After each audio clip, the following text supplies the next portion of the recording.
Close your eyes and let yourself descend not through time as we usually measure it, but through layers of stone and earth, through chambers carved by water or human hands, through passages that lead downward into darkness, where ancient secrets sleep,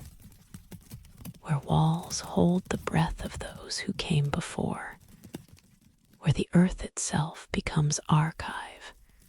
becomes cathedral, becomes the keeper of mysteries we are only beginning to understand. Tonight, we journey into caves, not the tourist destinations lit by electricity and lined with handrails, but the sacred caves, the oracle caves, the burial caves, the caves where humans left their marks 10,000 years ago, and where those marks remain,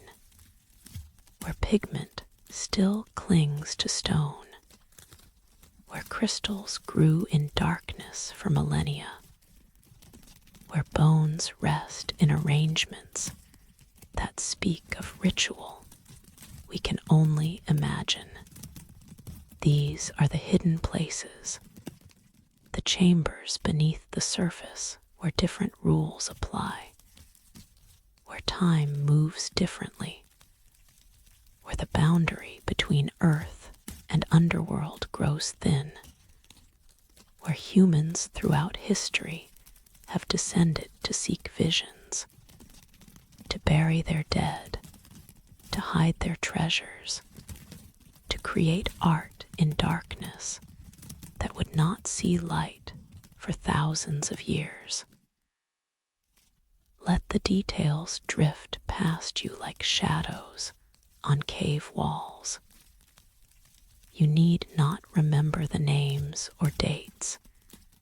need not hold the facts tightly. What matters is the feeling of descent, the sense of entering spaces where the ordinary world cannot reach, where stone holds memory, where darkness is not empty, but full of presence, full of the traces humans left, full of the earth's patient keeping of what we entrust to it. Each chapter is a different cave, a different descent. Some will take you to Argentina,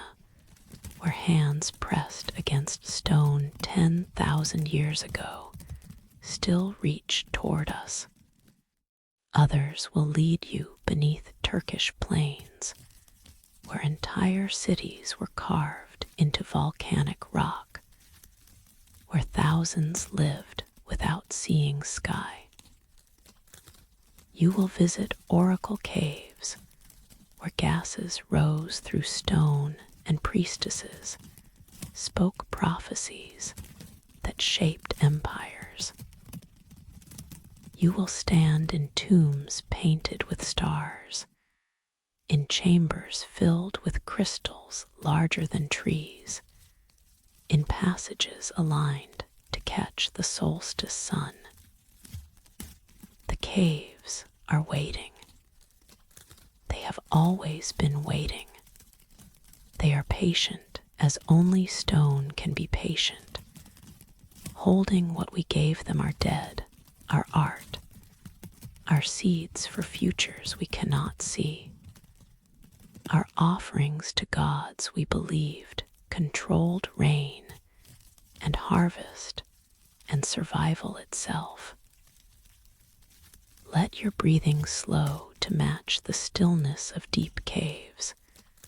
the silence that is not absence, but presence, the darkness that is not empty, but full.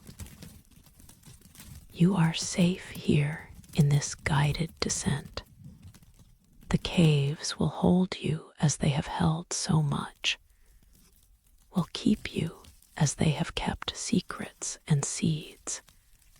and the bones of ancestors will let you rest in the certainty that beneath the surface, in the hidden chambers, in the passages that wind through stone, something essential is preserved,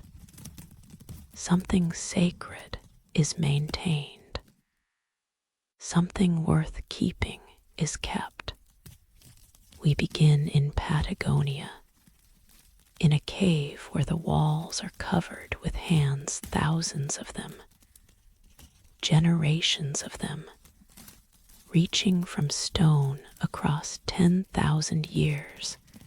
to touch us now, to connect across the impossible distance, to say without words what can only be said through the simple gesture of a palm pressed to rock, of presence marked,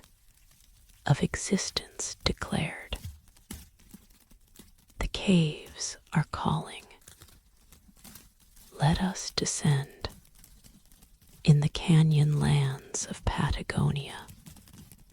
where wind scours the high desert and rivers have carved gorges deep into ancient stone. There is a cave whose walls are covered with hands, not painted hands, not drawn hands, but the negative images of hands' palms pressed against rock, while someone blew pigment around them, creating shadows, creating outlines, creating the ghostly presence of hands that reached toward this stone 9,000 years ago, 8,000, 7,000, continuing in waves across millennia, until relatively recently, until the practice stopped, or the people who practiced it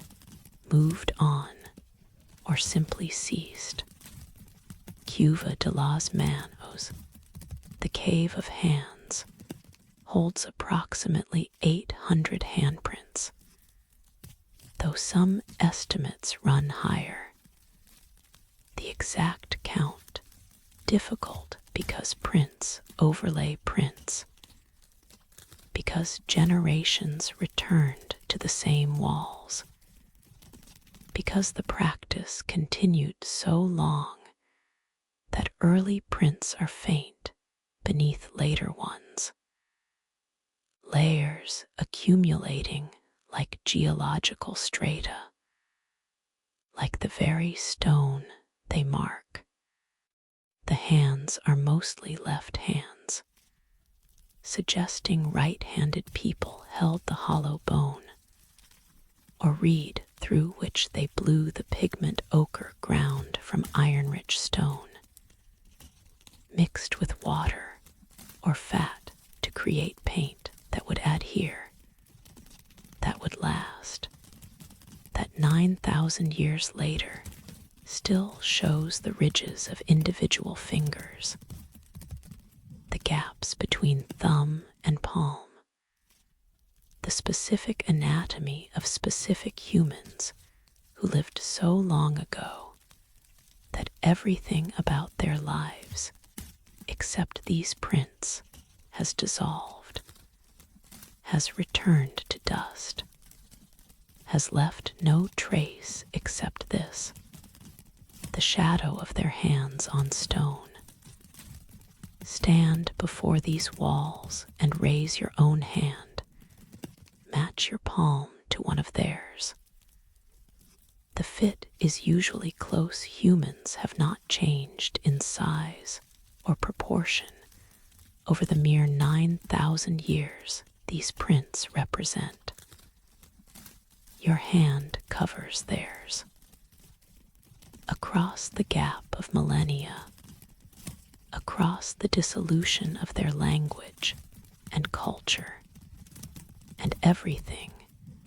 that made them specifically who they were, you touch. You connect through the simple fact of shared anatomy, shared gesture, shared impulse to mark this wall, to say, I was here. Why hands? The question haunts researchers who study Paleolithic and Neolithic art. Handprints appear in caves across the world in France and Spain, in Indonesia, in Australia, created independently by cultures that never contacted each other, suggesting something fundamental in the human psyche, something universal in the gesture of pressing hand to stone and leaving the mark, the proof, the testimony of individual existence. Perhaps it is the simplest art, the most direct. You need no skill to create a handprint, no training, no artistic ability. Any human can press palm to stone and blow pigment around it, can create an image that is recognizable, that communicates immediately what it represents. The universality might be practical, it is easy. It is available to everyone. It requires no specialist knowledge. But simplicity does not explain the persistence.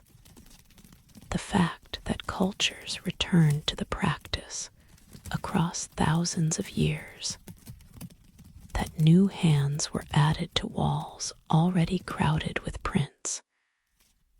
that the practice continued long enough to create these palimpsests of presence, these walls where hands overlap and intertwine, creating not individual statements, but collective testimony. Not, I was here, but we were here, we are here, we continue. Perhaps the handprint is the signature of consciousness itself,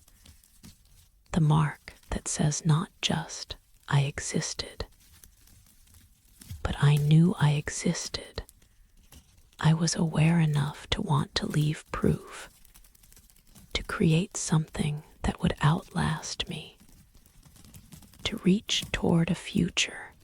I would never see, and touch it with my palm pressed into stone that I trusted would remember, would preserve, would keep this trace of me when everything else about me has vanished. The other images in the cave add context.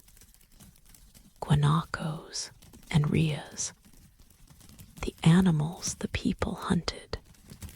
depicted in the same ochres and whites, showing herds in motion, showing the prey that sustained life in this harsh landscape. Hunting scenes appear stick figures with bows, pursuing game, celebrating successful hunts perhaps, or invoking successful hunts through the magic of representation, through the belief that drawing the thing makes the thing more likely,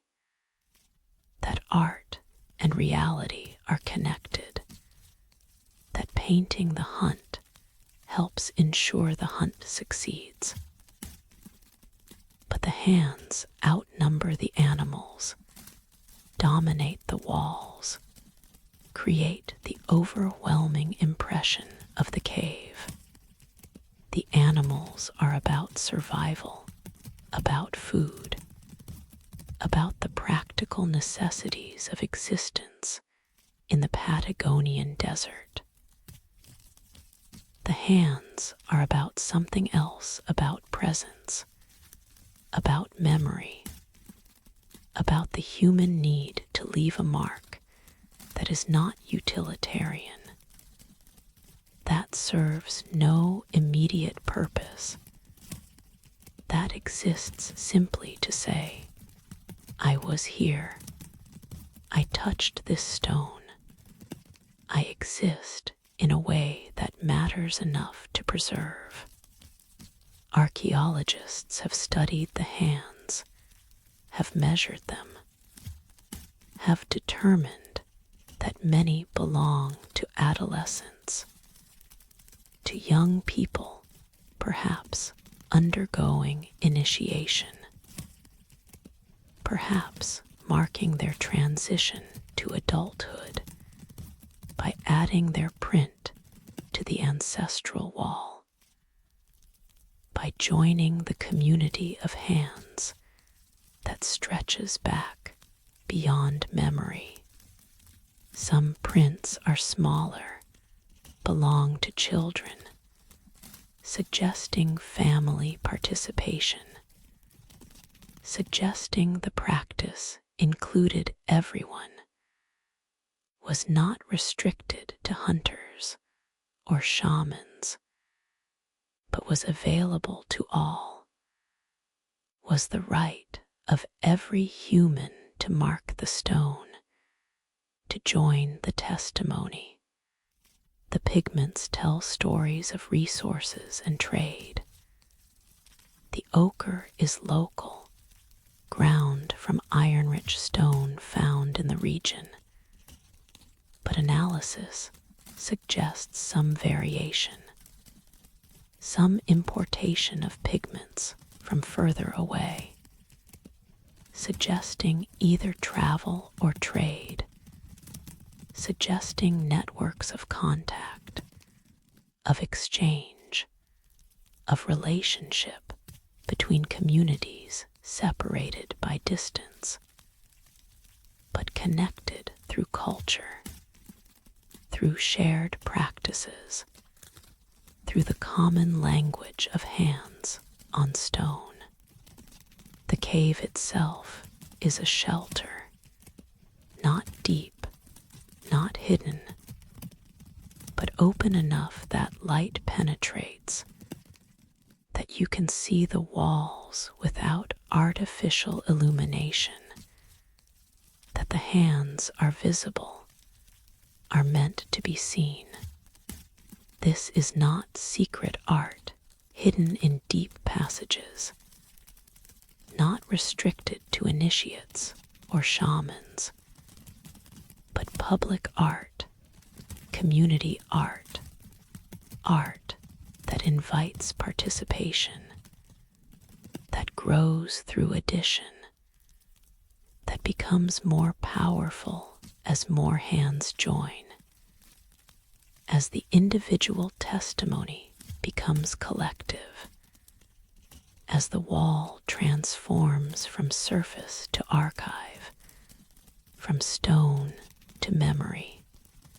and the hands reach still, will reach as long as the stone stands, as long as the pigment clings, as long as humans come to see them and recognize in these ancient prints their own hands, their own impulse to touch and be touched across time, their own participation in the eternal human project of leaving marks, of creating presence, of testifying through the simplest gesture that we were here. We lived. We mattered enough to press our palms to stone and trust that the stone would remember when we could not, when we had dissolved into the same dust that coats the canyon floor, when nothing remained of us except this shadow, this outline, this hand reaching from the past to touch whoever stands before it, to connect across the silence, and the distance, and the 9,000 years that separate their now from ours, reaching still, touching still, speaking still in the wordless language of hands that know no time, no boundary, no separation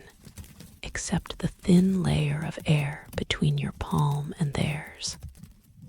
between the living and the dead who are not quite dead while their hands remain, while the stone remembers, while we stand before these walls and raise our hands in response, in recognition, in the acknowledgement that we too are leaving marks, are pressing our presence into whatever medium will hold it, are reaching toward futures we will never see, are trusting that someone, sometime, will stand where we stood and recognize the reaching, will understand the gesture, will raise their hand in return and complete the circuit, the connection, the conversation that has no words but needs none, that speaks through stone and pigment, and the simple fact of hands reaching, always reaching, across the canyons of time toward whatever lies beyond, toward whoever comes after, toward the eternal moment when hand meets hand across the impossible distance, and touch becomes timeless, becomes testimony, becomes the proof that we were here, that we existed, that we left this mark, and it endures. Beneath the Cappadocian Plateau, where volcanic eruptions millions of years ago deposited layers of ash that hardened into tough, soft stone easily carved, but strong enough to hold its shape, entire cities descend into darkness, not built but subtracted, not constructed but excavated. The underground cities of Cappadocia represent a building technique as old as caves themselves. Find soft stone and carve it into the shapes you need. Create chambers and passages, and storage rooms and churches, and all the infrastructure of life. But do it downward, do it inside, do it in the earth's embrace where temperature stays constant, where invaders cannot easily find you, where safety lies not in walls that can be breached, but in labyrinths that can be sealed, in passages that can be blocked with rolling stone doors that fit so precisely they cannot be moved from the outside, that create perfect barriers behind which communities could wait out sieges, could endure attacks, could survive. Derinkuyu is the deepest, extending at least 8 levels down approximately 280 feet beneath the surface, though some researchers suspect unexplored chambers go deeper still, that the full extent has not been mapped, that the city holds secrets its excavators are still discovering. The known levels could house 20,000 people along with their livestock, their food stores, their water and wine, everything needed to sustain a population for months underground for as long as necessary to outlast whatever threat drove them below.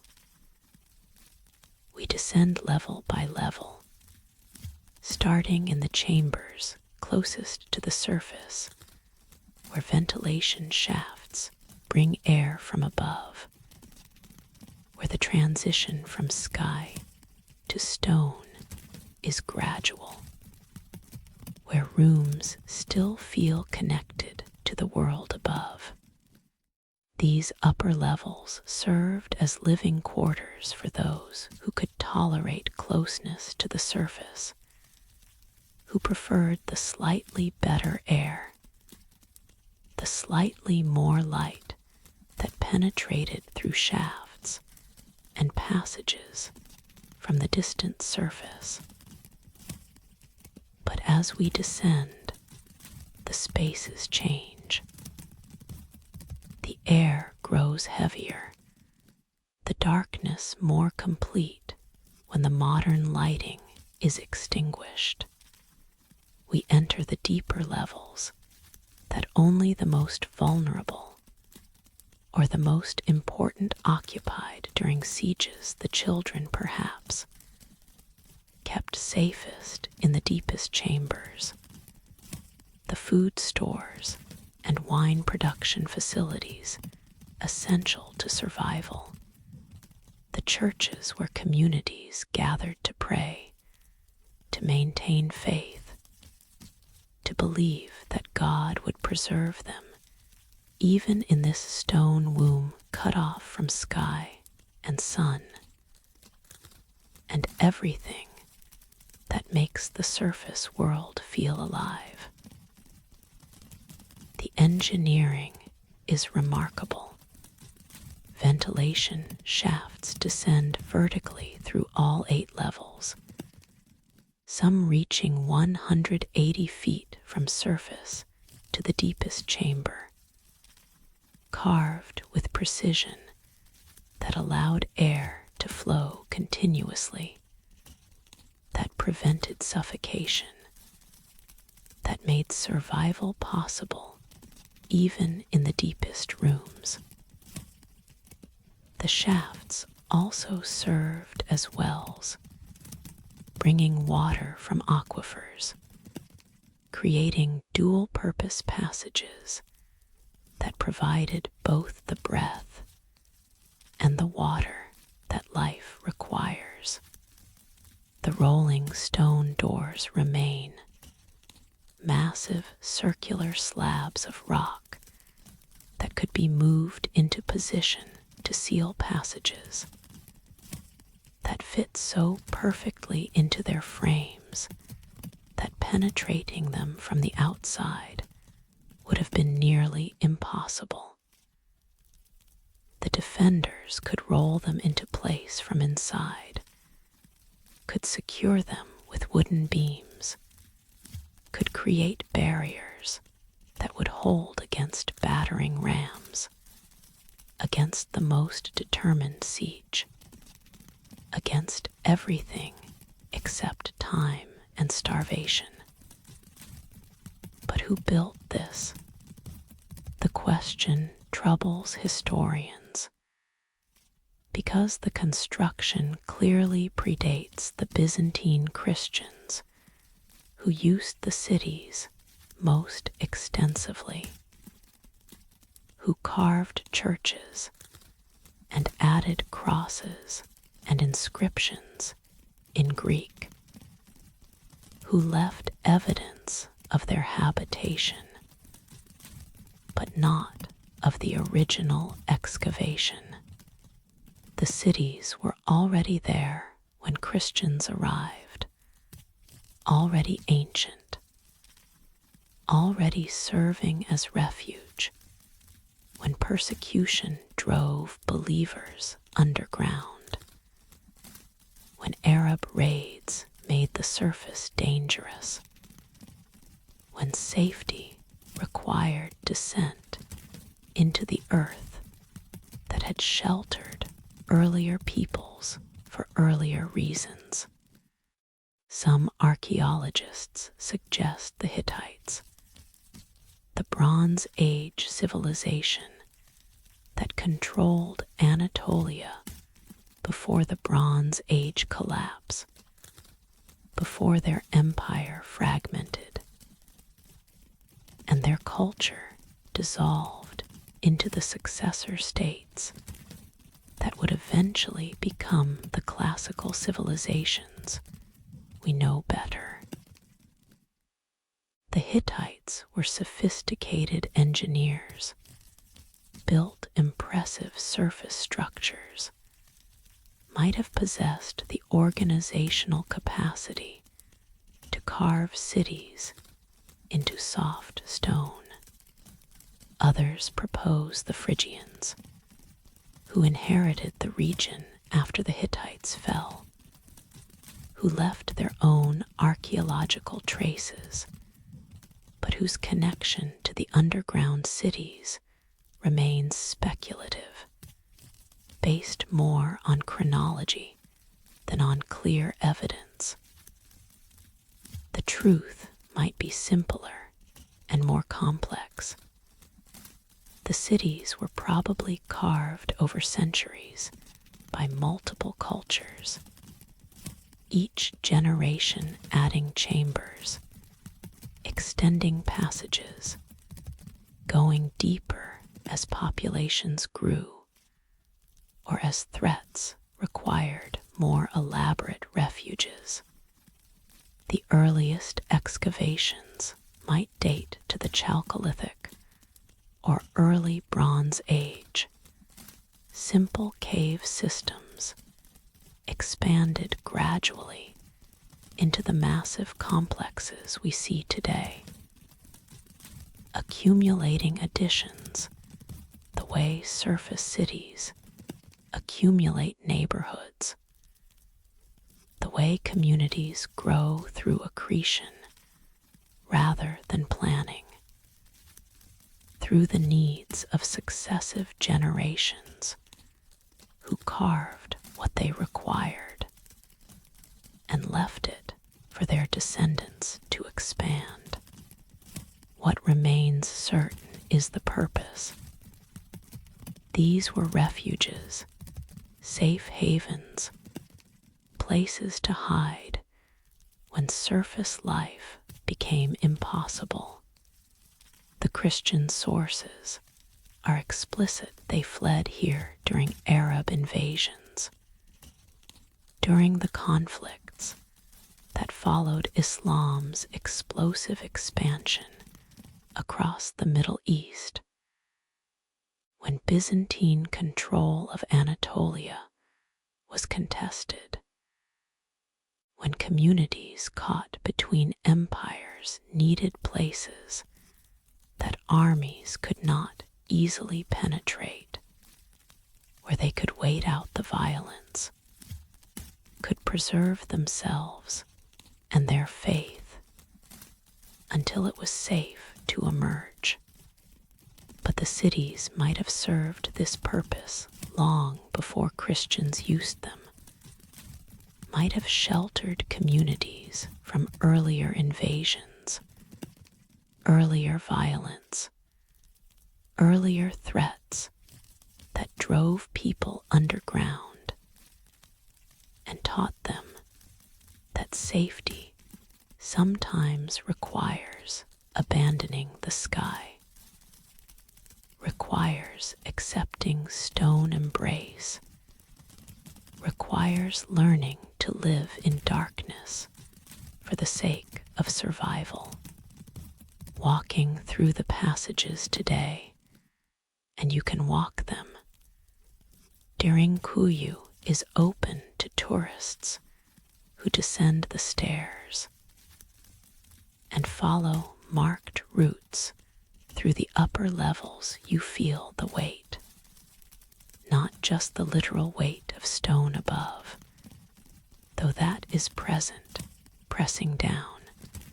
reminding you that you are deep in the earth, that collapse is possible if not likely, that the stability of carved chambers depends on the stone holding, on the pillars and load-bearing walls distributing weight properly, on the engineering of people whose names we do not know, but whose competence is evident in the fact that the chambers still stand, still hold, still shelter, even if only tourists, now rather than refugees. But the psychological weight is heavier. The knowledge that people lived here, breathed this air, endured this darkness for months at a time, raising children who might never have seen sky during sieges that stretched on, that tried to starve them out, that waited at the surface for the underground dwellers to run out of food or water or hope and emerge into capture or death. The rolling stone doors are the most visceral reminder of this reality. They are not theoretical, not symbolic. They are real barriers designed to stop real invaders, to create real safety at the cost of real enclosure. Once those doors rolled into place, the people behind them were sealed in as thoroughly as sealed out the enemies. They breathed recycled air, ate stored food, lived in dim light from oil lamps that consumed the precious oxygen,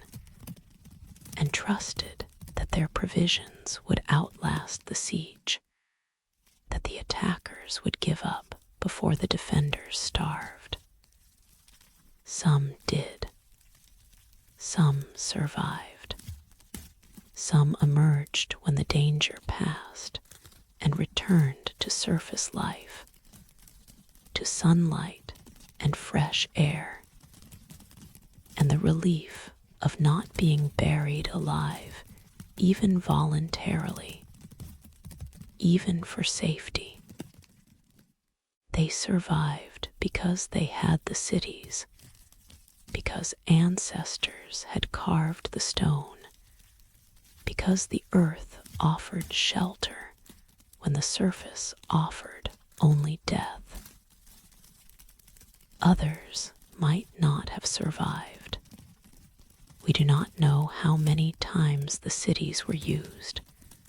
how many sieges they endured, how many successes and failures occurred in the darkness. We now visit as tourists, walking passages that once held desperate people, standing in chambers that once echoed with prayers for deliverance, for the moment when they could open the stone doors and climb back to light, to life, to the surface world that was always home, even when safety required leaving it. The deepest chambers are closed to tourists now, too dangerous or too fragile, or simply too far to allow casual access. But they remain, extending down into darkness, where fewer people ventured even during habitation, where the air was worst and the silence most complete, where the earth held those who descended into it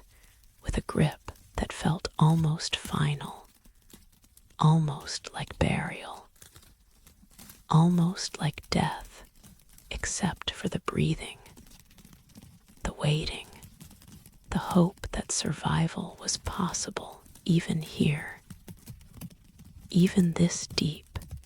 even in darkness so complete that light seems like a memory rather than a reality, a distant promise rather than an experienced fact. Sleep now in the knowledge that the earth can shelter, that stone can protect,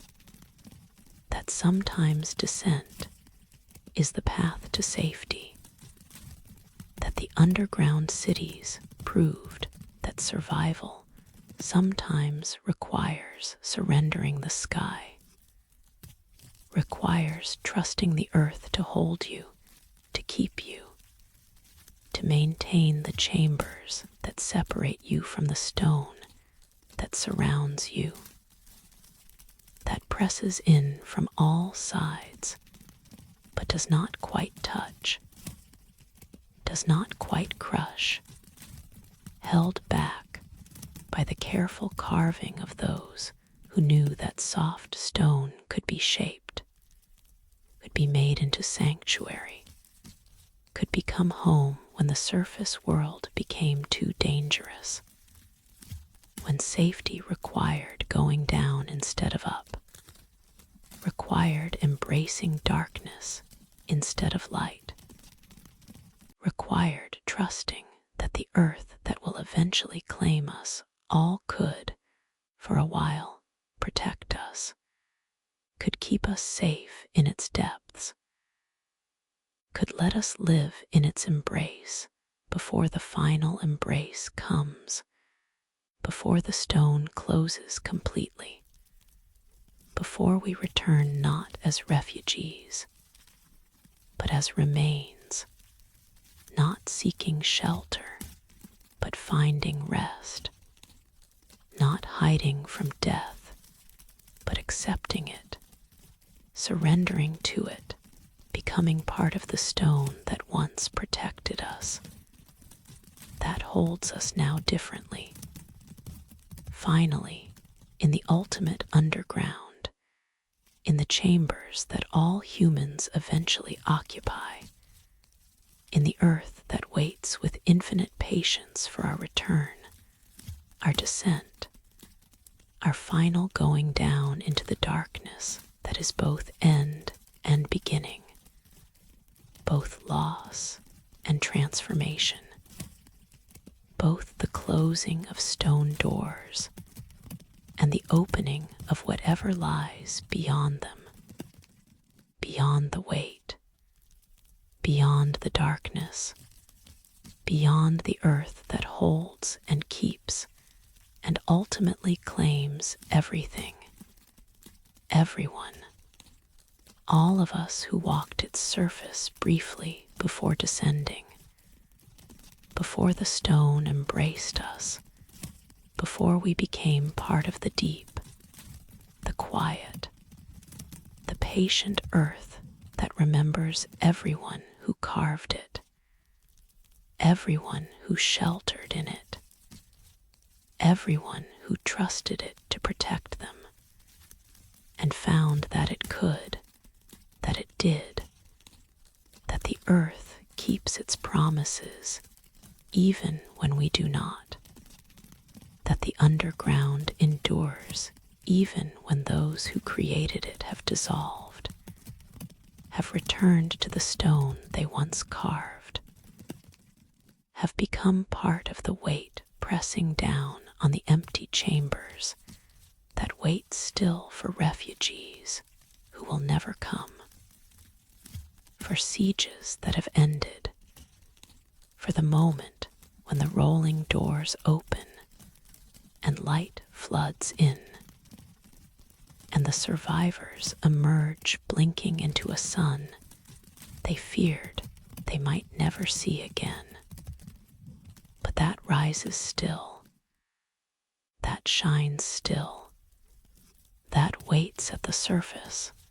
for those who descended and endured and climbed back to meet it. On the coast of Italy, where volcanic fields still smolder,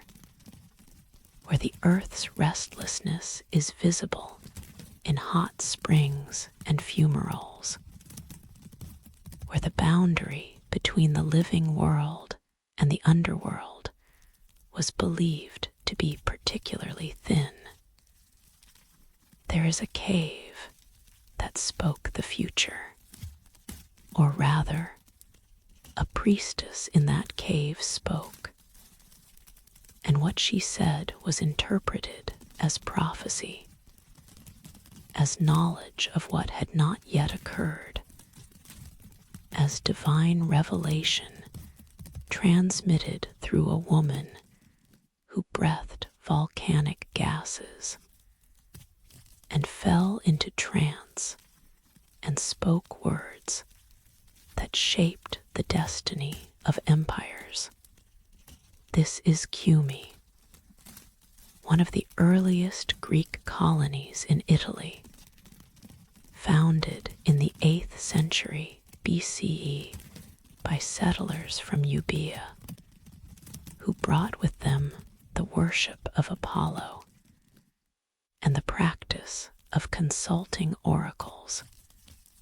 of seeking to know what the gods knew, what the future held, what choices would lead to success, and what to disaster. They built a temple to Apollo, and beside it, carved into the volcanic rock, the passage that leads to the Sibyl's chamber,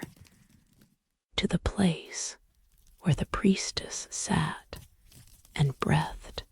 and spoke and changed history with her utterances. The approach is designed to unsettle, to prepare. The passage is trapezoidal, narrowing as it extends into the stone. The ceiling and walls angled in ways that create perspective effects, that make the passage seem longer than it is, that transform the walk into disorientation, into the loss of normal spatial awareness that marks the transition from ordinary to sacred, from the known to the mysterious. Walk it in imagination. This corridor cut by Greek engineers who understood that architecture shapes consciousness, that the physical journey prepares the psychological journey, that arriving at the oracle's chamber should feel like entering another realm, another state, another relationship with reality than the one that governs daily life on the sunlit surface above. The walls are scored with marks from the cutting tools, regular patterns that show the labor of excavation, that remind you this was made by human hands, but made to serve divine purposes, made to be the threshold between earth and heaven, between human and God, between present and future. The passage extends, bends, continues, drawing you deeper into the stone, into the hillside, into the belly of the earth where the Sibyl waits or waited, where her voice once echoed with pronouncements that generals and politicians and ordinary people sought, paid for, pondered, tried to interpret in ways that would give them advantage, would let them navigate the uncertain future armed with knowledge, partial knowledge, cryptic knowledge, but knowledge nonetheless. At the passage's end, the chamber opens. It is not large, not impressive in scale, but it concentrates presence, focuses attention. creates the sense that this small space is the center of something, the point where communication between worlds becomes possible, where the future can speak to the present through the voice of a woman who sits on her tripod and breathes gases rising from volcanic fissures and falls into states where she is no longer entirely herself, where Apollo speaks through her, where she becomes oracle rather than person, vessel rather than individual. Modern geology confirms what ancient sources claimed. Volcanic gases do rise here, do emerge from fissures in the bedrock, do include ethylene and other hydrocarbons that when inhaled produce precisely the effects ancient writers described: euphoria, dissociation, the feeling of being outside normal consciousness, the sensation that something else is present, is speaking, is using your voice for purposes you do not quite control. So the mechanism is real. The Sibyl genuinely breathed gases that altered her consciousness, that produced trance states, that made her experience visions or hear voices or access whatever mental states she interpreted as divine possession. She was not faking, not entirely, not consciously. She breathed, fell into altered states, spoke what came, and priests or attendants recorded her words, interpreted them, shaped them into the prophecies that clients received. But does explaining the mechanism eliminate the mystery? If we know the Sibyl's visions came from inhaling hydrocarbons rather than from Apollo literally possessing her, does that make the prophecies less true, less powerful, less worthy of the respect they received? The question has no simple answer. On one level, yes, if you believe the gods speak directly, then discovering the intermediary is gases rather than divine breath might seem diminishing, might reduce the sacred to the chemical, the prophetic to the neurological. But on another level, the mystery deepens. How did ancient peoples discover that this particular cave, these particular fissures, these particular gases produced effects they interpreted as divine? How did they learn to use the phenomenon to create structures around it, to develop the practices that made the oracle function not just as random utterance, but as institution, as system, as resource that communities relied on for centuries? And does the source of the visions determine their truth? If the Sibyl saw genuinely into the future, and some of her prophecies did prove accurate, did predict outcomes in ways that seem beyond chance, then does it matter whether the vision came from Apollo or from her own unconscious mind accessing patterns she had observed, synthesizing information in ways her conscious mind could not, producing insights that seemed prophetic because they emerged from depths she could not ordinarily access. The prophecies themselves were famously ambiguous. When Croesus, the wealthy king of Lydia, asked whether he should attack Persia, the Sibyl replied that if he crossed the river Halys,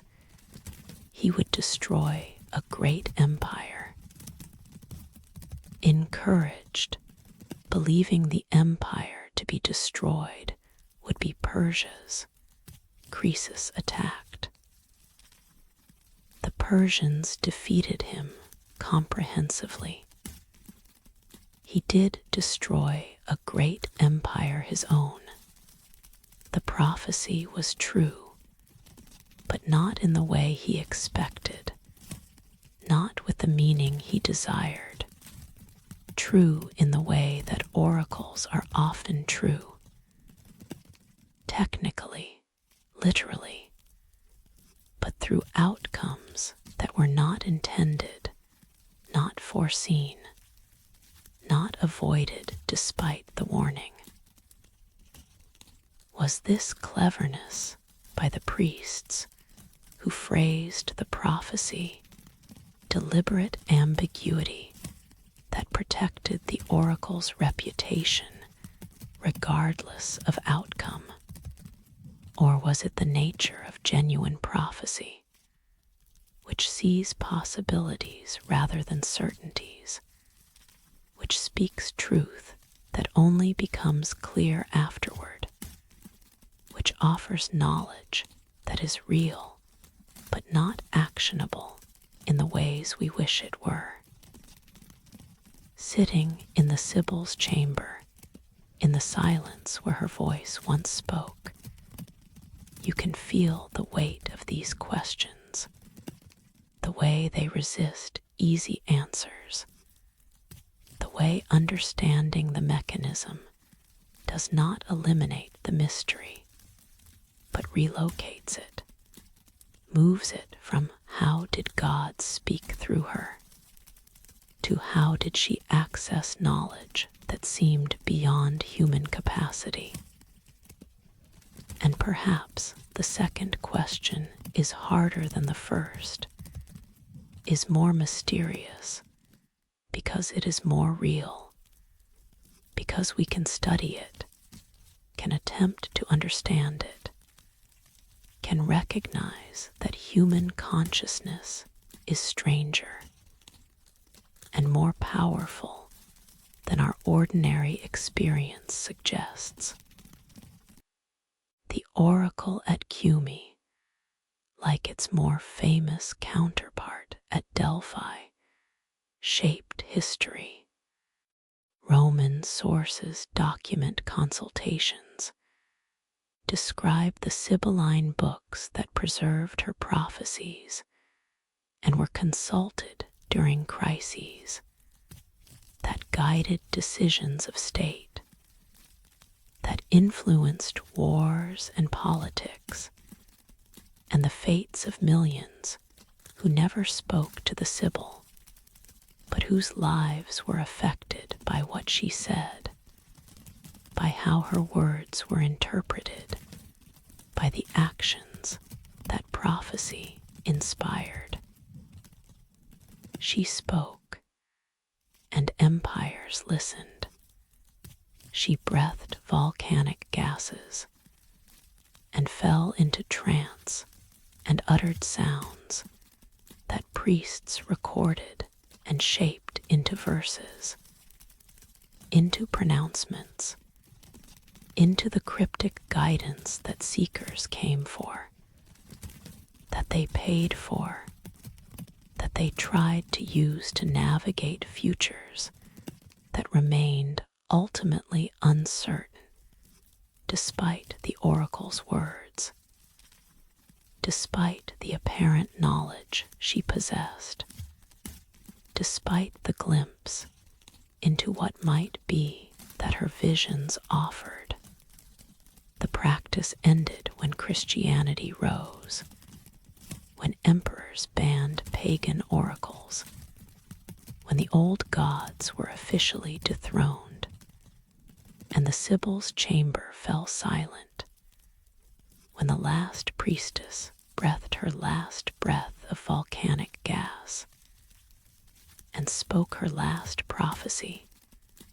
and the tradition that had guided so many for so long simply ended, was closed, was forbidden, became history rather than living practice, became something we study rather than something we use, became mystery rather than resource. But the gases still rise, the fissures still breathe, the chamber still waits in its hillside, still holds the space where futures were spoken, where the boundary between now and not yet grew thin, where a woman sat on her tripod and breathed and spoke and changed the world with words that seemed to come from beyond her, from realms we cannot access, from the future that waits for us all, that knows what we do not, that sees what we cannot, that speaks through anyone who learns to listen, who breathes the right gases, or enters the right states, or simply quiets themselves enough to hear what the silence holds, what the depths whisper, what the future murmurs to those who descend into caves and breathe, and wait for the voice that is not quite theirs, that speaks through them, that says what needs to be said even when the meaning is unclear, even when the prophecy is ambiguous, even when the truth only becomes visible after the outcome has occurred, after the choice has been made, after the empire has fallen or risen, after the seeker has learned that knowing the future does not mean being able to change it, that prophecy is curse as much as blessing, that some knowledge arrives too late or too cryptically to save us, that the oracle speaks truth, but the truth does not set us free, does not protect us, only witnesses us, only sees us, only marks our passage through time toward fates that were always approaching, always waiting, always present in the future that the Sibyl saw, that she spoke, that she transmitted through words that still echo in the chamber where she sat, where she breathed, where she spoke the future into being, or simply saw what was already coming and tried to warn us, tried to prepare us, tried to give us the knowledge that might have saved us if we had known how to use it, if we had understood what she meant, if the prophecy had been clear instead of cryptic, if the future had been changeable instead of fixed, if knowing had made a difference instead of just prolonging the agony, the waiting, the approach toward the fate we could see coming, but could not avoid, could not prevent, could only witness as it arrived like a wave we saw on the horizon, approaching inevitable and unstoppable, drowning us despite the warning, despite the prophecy,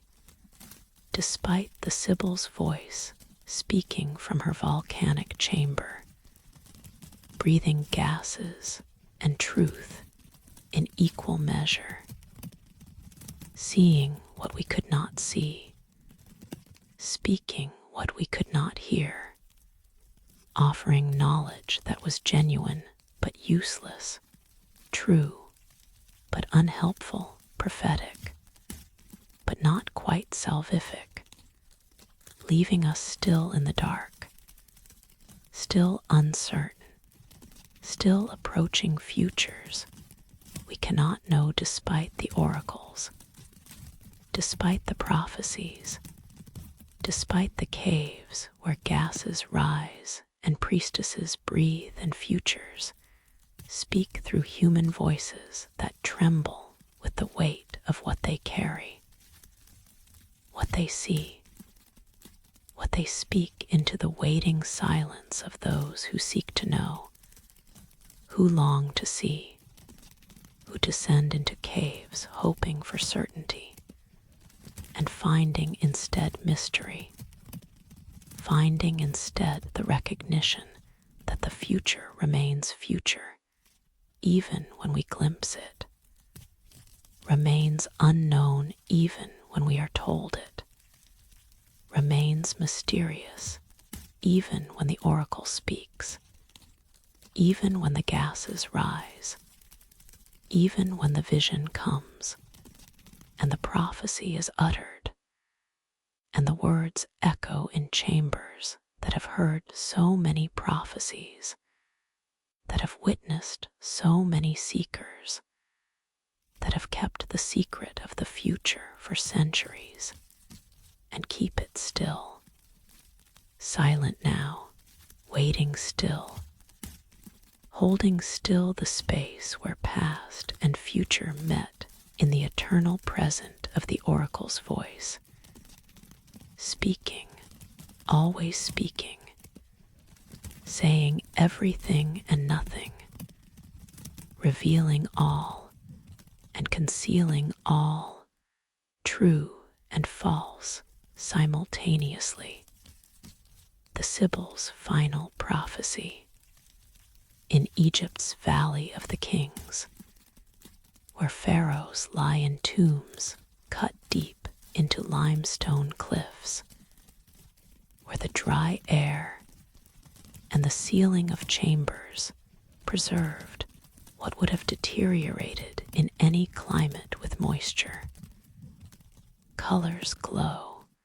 that should have faded 3,000 years ago, that should have crumbled or oxidized or simply succumbed to the chemistry that claims most ancient pigment, but that remain vivid, remain brilliant, remain as fresh as the day they were applied to walls, prepared with such care that paint and plaster bonded completely, became one substance, became permanent. The tomb of Seti is among the most spectacular. Its corridors, extending over 400 feet into the cliff, its chambers decorated with scenes from the Amjuat and the Book of Gates, texts that map the underworld, that guide the deceased pharaoh through the perils he will face, the demons he must pass, the transformations he must undergo to reach the field of reeds, to be reborn as a star, to join the imperishable ones who circle the northern sky eternally, who never set, who never die. Walk these corridors in imagination, descending the way the ancient priests descended when they carried Seti's mummy to its final resting place, when they performed the rituals that would seal the tomb, that would protect the pharaoh's journey, that would ensure his successful navigation of the 12 hours of night that the dead must traverse before emerging into the eternal day of the blessed afterlife. The walls are covered in hieroglyphics and images so detailed, so precisely rendered, that every feather on every bird is visible, every scale on every serpent distinct, every gesture of every deity carefully posed according to the conventions that governed Egyptian art for 3,000 years. The composite perspective that shows profiles of faces, but frontal views of torsos, that displays hands and feet in their most recognizable aspects, that creates figures both stylized and immediately readable, both conventional and intensely alive. The colors are what astound. Yellows from orpiment, a sulfide of arsenic that glows like gold in lamplight. Blues from lapis, lazuli ground to powder, imported from Afghanistan, precious enough that its use marked the most important scenes,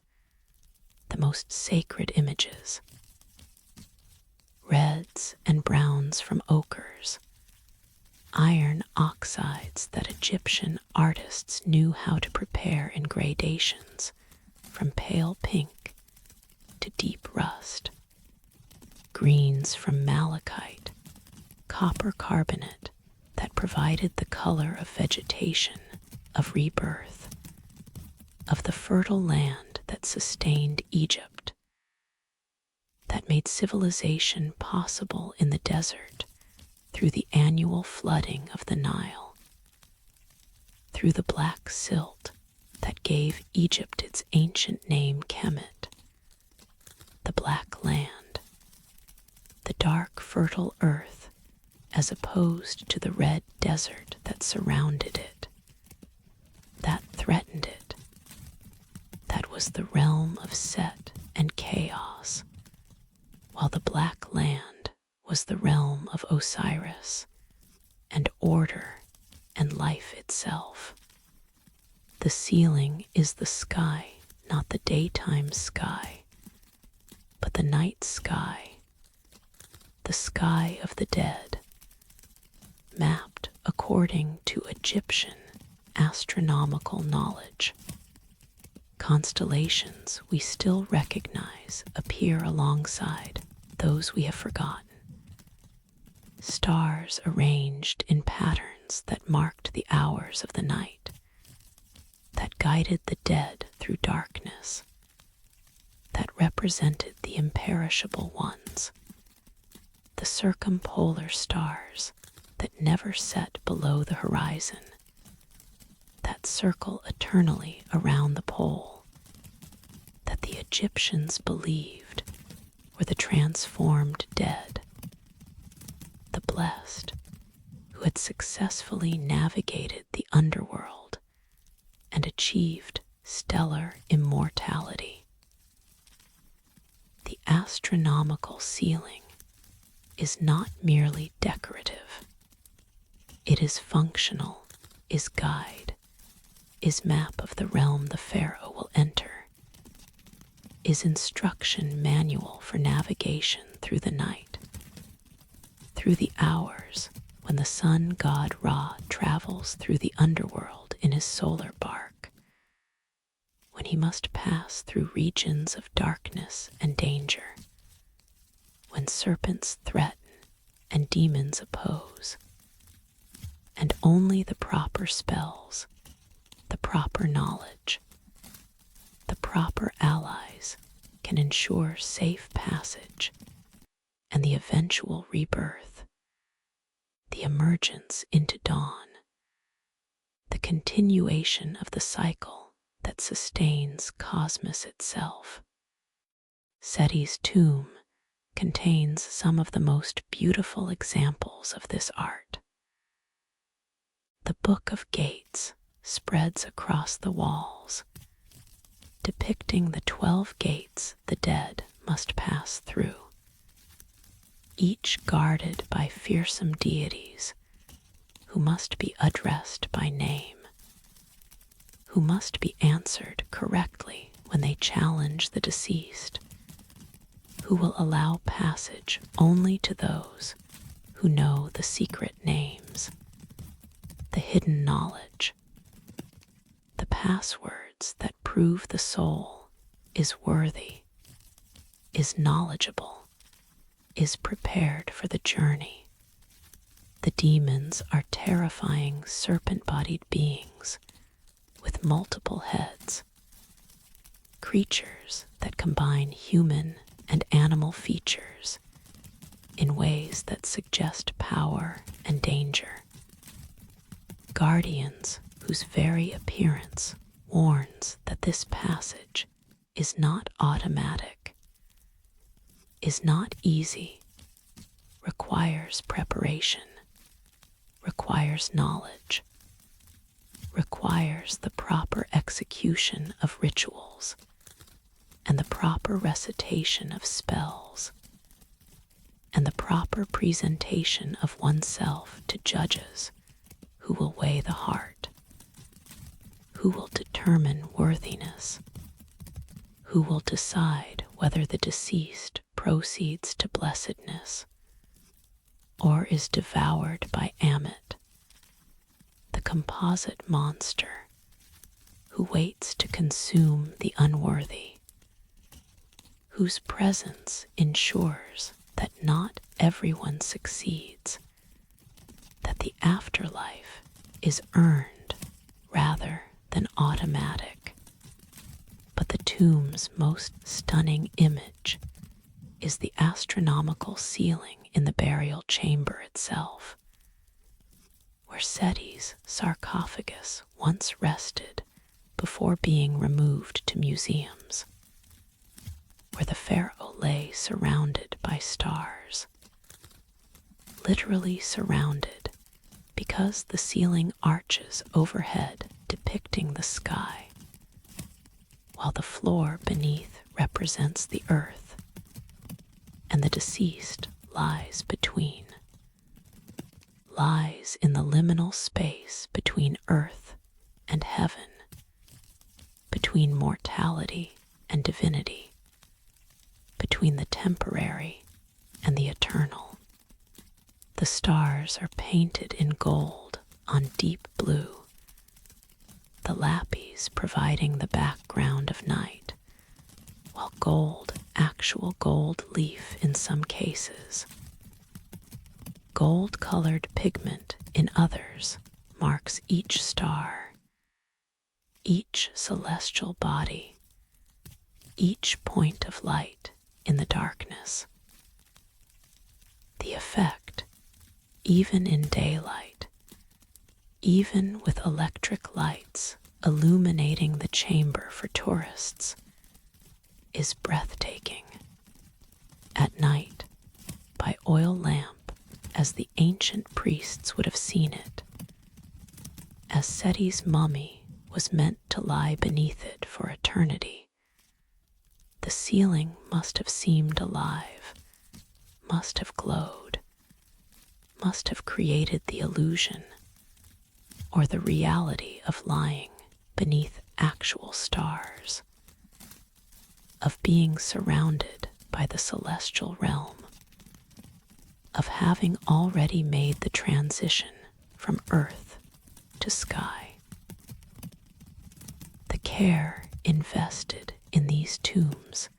staggers understanding. The painters worked in dimness, by the light of oil lamps or torches, in chambers that would be sealed upon the pharaoh's burial, that no living eye was meant to see again. They painted for the gods, for the dead, for purposes beyond human admiration, fulfilling obligations that Egyptian religion imposed. ensuring that the tomb was perfect, because the pharaoh's successful transformation required it, because cosmic order depended on the proper execution of burial practices, because Mad, the principle of truth, justice, order, demanded that things be done correctly, beautifully, completely. The tombs were sealed with the understanding that they would remain sealed forever, that these paintings would exist in darkness, that their beauty would be witnessed only by the deceased and by the deities who guarded and guided the soul's journey. This was art created not for an audience, but for efficacy, not for admiration, but for function, not to be seen, but to be present, to serve its purpose whether or not human eyes appreciated it. Yet we see them now, tomb robbery ancient and modern unsealed, what was meant to stay sealed, exposed what was meant to remain hidden, brought to light what was created for darkness. The paintings have suffered from this exposure. The breath of tourists changes humidity. The lights cause fading. The very act of viewing damages what viewing reveals. Conservation is an ongoing struggle, a race against deterioration that accelerated when the tombs opened, when air circulation patterns changed, when the stable microenvironments that preserved the paintings for 3,000 years were disrupted. Some tombs have been closed again, sealed to protect them from further damage, preserved through isolation, through returning them to the darkness that kept them safe. We have photographs, detailed documentation, 3D scans that capture what we can no longer access directly, creating a strange inversion where the images exist in digital form, perfectly preserved in ones and zeros, while the original paintings continue their slow fading, their gradual return to the stone that underlies them. But Seti's tomb remains open, remains accessible, remains one of the valley's great treasures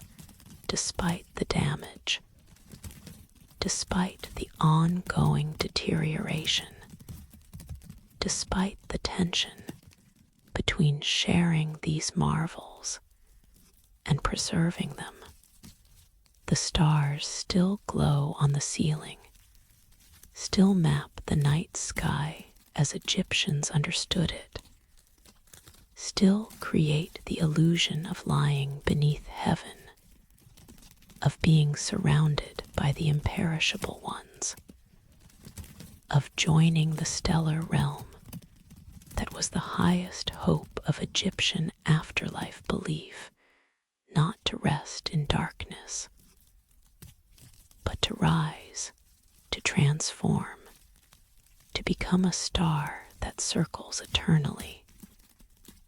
that shines forever, that never sets, that participates in the cosmic order through its movement, through its light, through its eternal presence in the sky that covers all, that witnesses all, that holds in its depths the transformed dead who have successfully navigated the underworld and emerged into eternal day, eternal light, eternal life among the stars that Seti painted on his ceiling, that he hoped to join, that he believed waited for him if he passed the tests, answered the riddles, knew the names, proved worthy to the judges, if his heart weighed light against the feather, if the demons allowed his passage,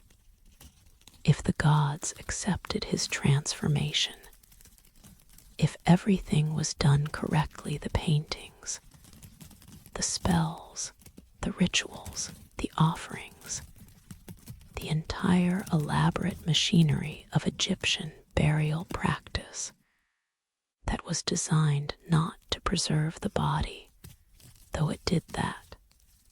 but to transform the soul, to ensure the continuation beyond death,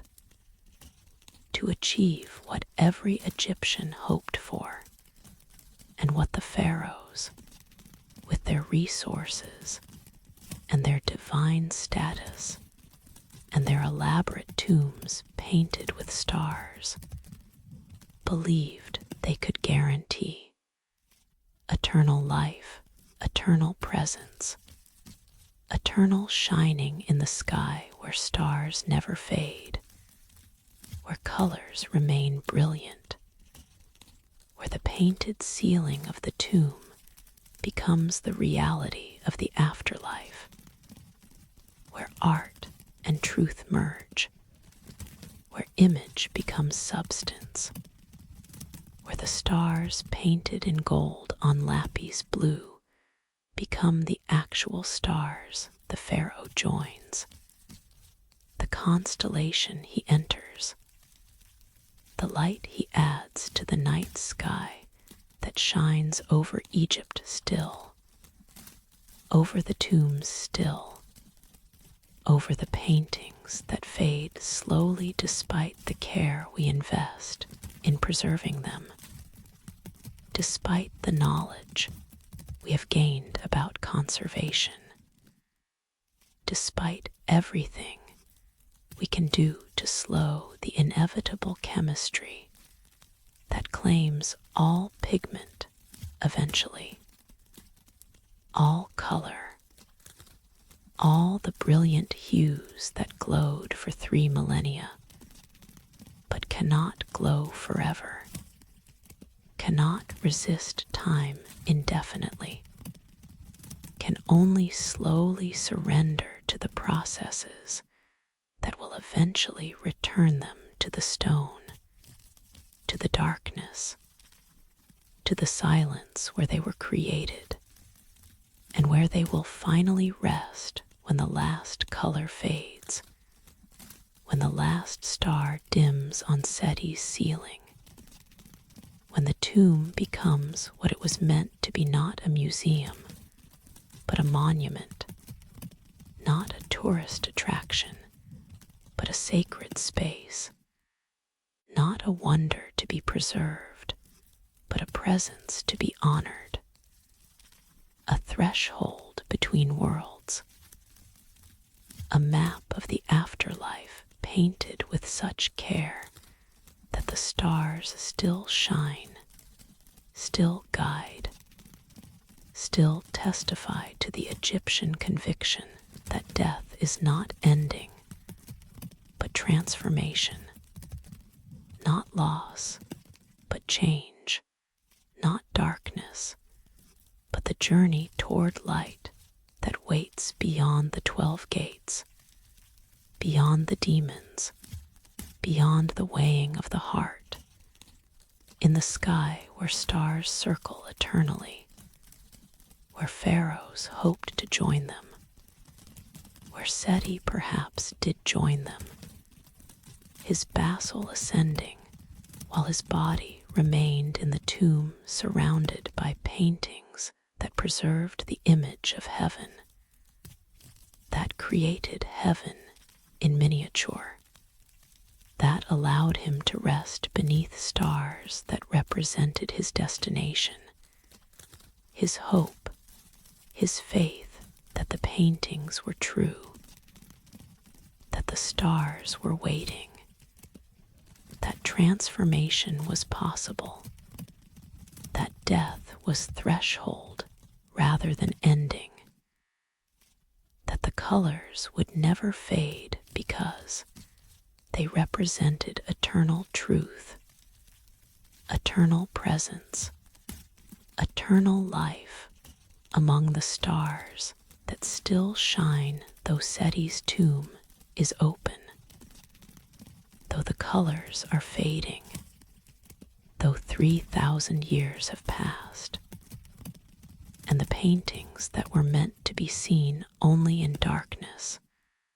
are now lit by electric lights and photographed and studied and slowly, inevitably, irreversibly surrendering to time, to chemistry, to the forces that claim all beauty eventually, all permanence,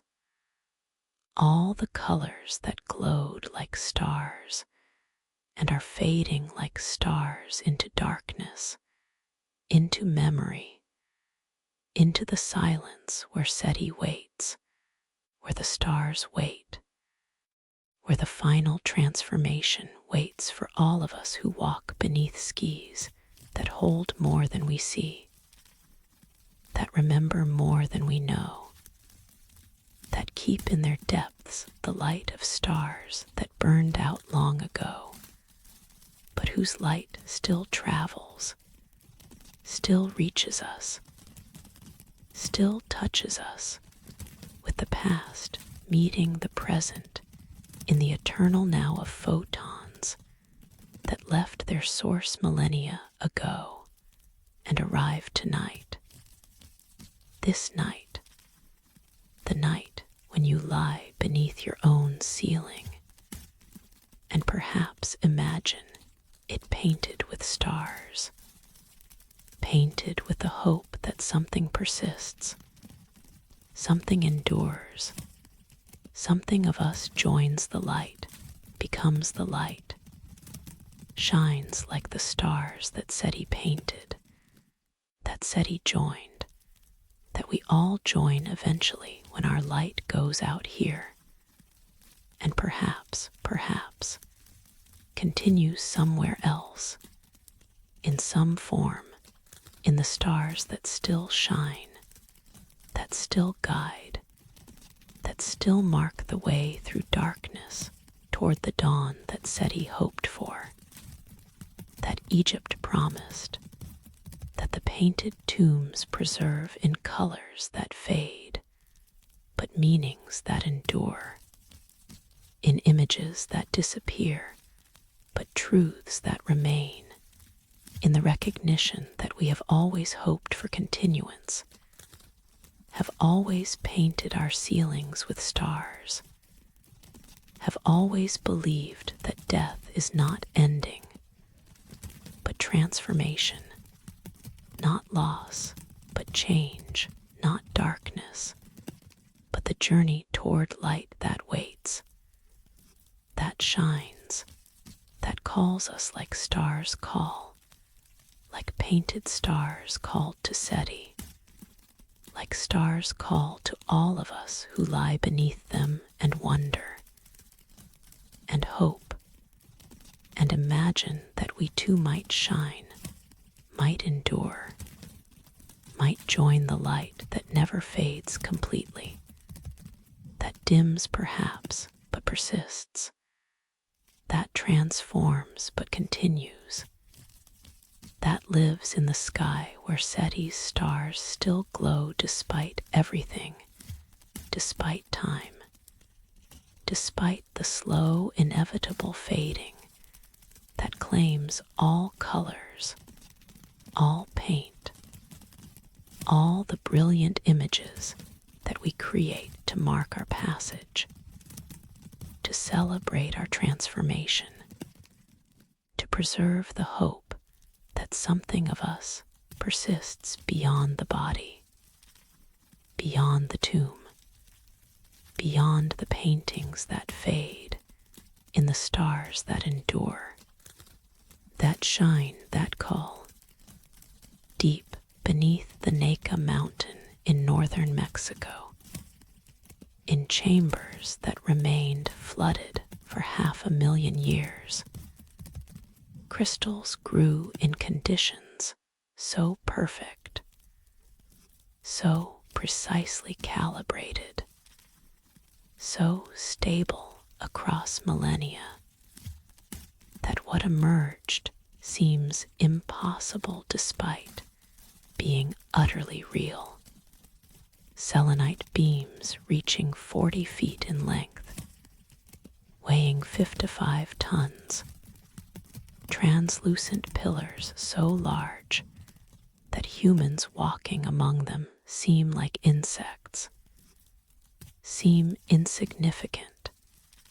seem overwhelmed by the scale of what nature created without intention, without design, through simple chemistry, proceeding patiently in darkness, in heat, in the still water that filled these chambers and dissolved calcium sulfate from the surrounding limestone and redeposited it as crystals, molecule by molecule, accumulating over hundreds of thousands of years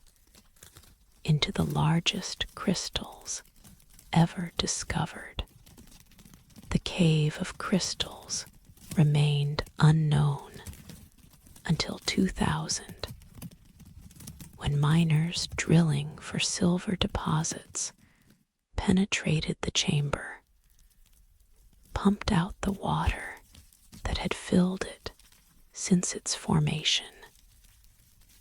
and revealed what had grown in the depths: a forest of crystals, a cathedral of natural geometry, forms so perfect they seem designed, seem artificial, seem like they must be human creations, except they dwarf any human capacity, except no technology we possess could create selenite crystals of this size, except these are natural, are geological, are the patient work of time and chemistry, combining in the only conditions that could produce such monumental accumulation. The conditions are extreme. The chamber sits above a magma intrusion that heats the rock, that created temperatures reaching 136 degrees Fahrenheit, that filled the cave with water saturated with calcium sulfate, that maintained these precise conditions for the hundreds of thousands of years required for the crystals to reach the sizes they achieved. Any variation would have stopped the growth or altered the conditions enough to prevent the continuous, stable accumulation that such monumental crystals require. And they require something else: stillness, perfect, absolute stillness. Any disturbance to the water, any current, any movement would have disrupted the growth, would have caused the crystals to form differently, to remain smaller, to branch and fragment instead of growing into the single massive beams that fill the cave. The stillness had to be maintained for 500,000 years. The temperature had to stay within the narrow range that allowed growth. The chemistry had to remain precisely balanced, and all of these conditions had to persist simultaneously, undisturbed, in darkness, beneath a mountain where nothing changed, where time measured itself only in the accumulation of crystals, in the patient addition of molecule to molecule, layer to layer, the slow transformation of dissolved calcium sulfate into solid selenite, arranged in structures that reflect the atomic geometry of the mineral, that express in macroscopic form the microscopic lattices that govern crystal formation, that make manifest in pillars 40 feet long the patterns that exist at the scale of individual atoms. To enter the cave of crystals requires protective equipment. The temperature and humidity approaching 100% create conditions that humans can survive for only minutes without specialized cooling suits, without ice vests and breathing apparatus, without the technology that allows brief visits, brief opportunities to witness, to photograph, to study before retreating to cooler chambers where normal metabolism is possible, where heat stress does not accumulate toward the fatal, where breathing does not fill lungs with moisture so saturated it prevents gas exchange. The miners who first entered had no such equipment. They reported later that they could stay only briefly, that the heat was overwhelming, that they retreated quickly and returned with cameras, with witnesses, with documentation of what they had found, because they knew perhaps only intuitively, perhaps from experience with other geological wonders, that they had discovered something extraordinary, something that required sharing, that needed to be seen, that could not be kept secret even if keeping it secret might have been safer, might have protected it from the exposure that would alter it irreversibly. Because exposure changed the cave, pumping out the water stopped the crystal growth, ended the process that had continued for 500,000 years, transformed the cave from active growth to static preservation, from living geological process to frozen moment, from ongoing accumulation to museum piece, to wonder that no longer becomes more wonderful, but only gradually becomes less so as the crystals begin to deteriorate in the air, in the slightly cooler temperatures, in the changed conditions that favor dissolution rather than growth. The dilemma is acute. To allow study, to permit witnessing, the chamber had to be kept dry. But keeping it dry kills the process, ends what it reveals, preserves through destruction the thing it seeks to protect. If the water were allowed to return, if the chamber were flooded again, the crystals would resume growing, would continue the process, but would be inaccessible, would exist only as knowledge, as the certainty that beneath the water crystals continue accumulating, continue adding layers, continue the patient work that we cannot witness, that we can only imagine based on the brief decades when the cave was dry, when humans could enter and see and marvel and photograph before the choice was made. And the choice was made. In 2017, the mining company stopped pumping, allowed the water to return, flooded the chamber again, returned it to the conditions that created it, sacrificing accessibility for continuation, choosing to let the crystals resume growing rather than preserving them in their current state for study and tourism. And the scientific investigation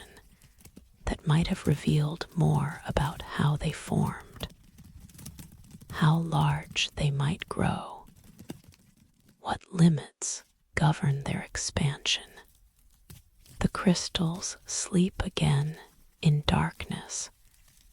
in heated water, in the conditions that produced them. They add layers now that no human will see, that accumulate invisibly, that continue the process we interrupted briefly, witnessed briefly, documented briefly before stepping back, before allowing nature to reclaim what we had claimed, before accepting that some wonders are meant to exist without witnesses, without human understanding, without the documentation and study and preservation that we instinctively want to impose on everything we find beautiful, everything we find remarkable, everything that seems to justify the intervention that study requires. The photographs remain, the studies that were conducted during the brief window of accessibility, the measurements and chemical analyses and documentation that captured what could be captured in the time available. But the cave itself exists now as memory, as impossibility, as the place where crystals grew to sizes that seem fictional, that seem like they must be exaggerated in the retelling, except the measurements are precise. The photographs are unmanipulated. The testimony is consistent. 4-foot crystals exist beneath the Naka mountain, are growing still, are adding molecules to their lattices, are continuing the patient work that requires not vision or intention, but only the maintenance of conditions, only the chemistry and temperature and stillness that allow calcium sulfate to crystallize rather than remain dissolved, to accumulate rather than dissipate, to build structures that dwarf humanity, that demonstrate scales of time and patience that human consciousness struggles to grasp, that exist as testament to what happens when conditions are perfect and time is unlimited, and nothing disturbs the slow work of crystal growth proceeding in darkness, in heat, in the still water that allows, that enables, that creates by simple chemistry miracles we cannot recreate, wonders we cannot replicate, beauties that exist only because we do not interfere, only because we allow, only because we step back and let the cave flood and the crystals continue, and the wonder persist beyond our witnessing, beyond our documentation,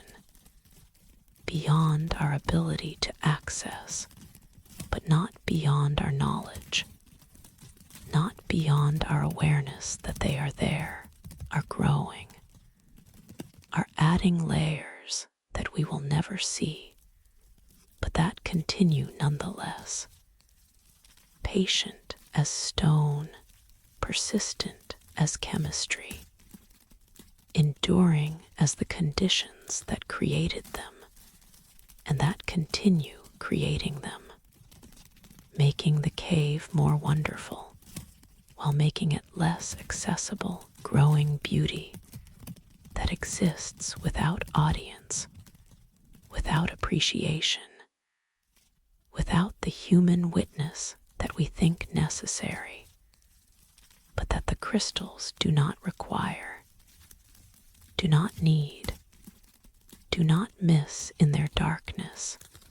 in their heat, in their patient accumulation of molecule to molecule, layer to layer,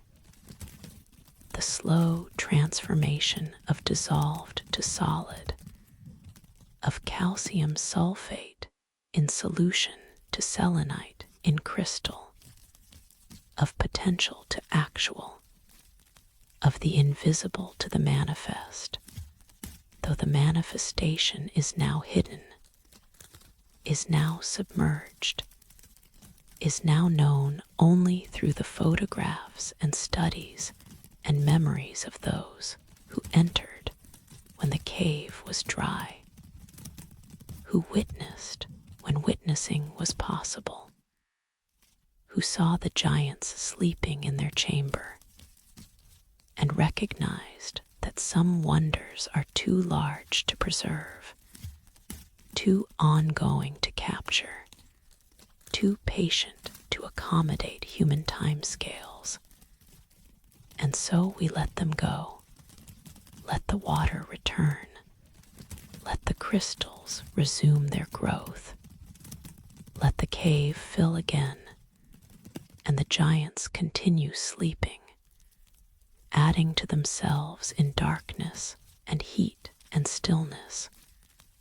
growing imperceptibly, but growing nonetheless, patient as geology, persistent as chemistry, creating beauty that no eye will see for generations or centuries, or perhaps forever, if we maintain the wisdom to let them sleep, to let them grow, to honor through absence what we honored through presence,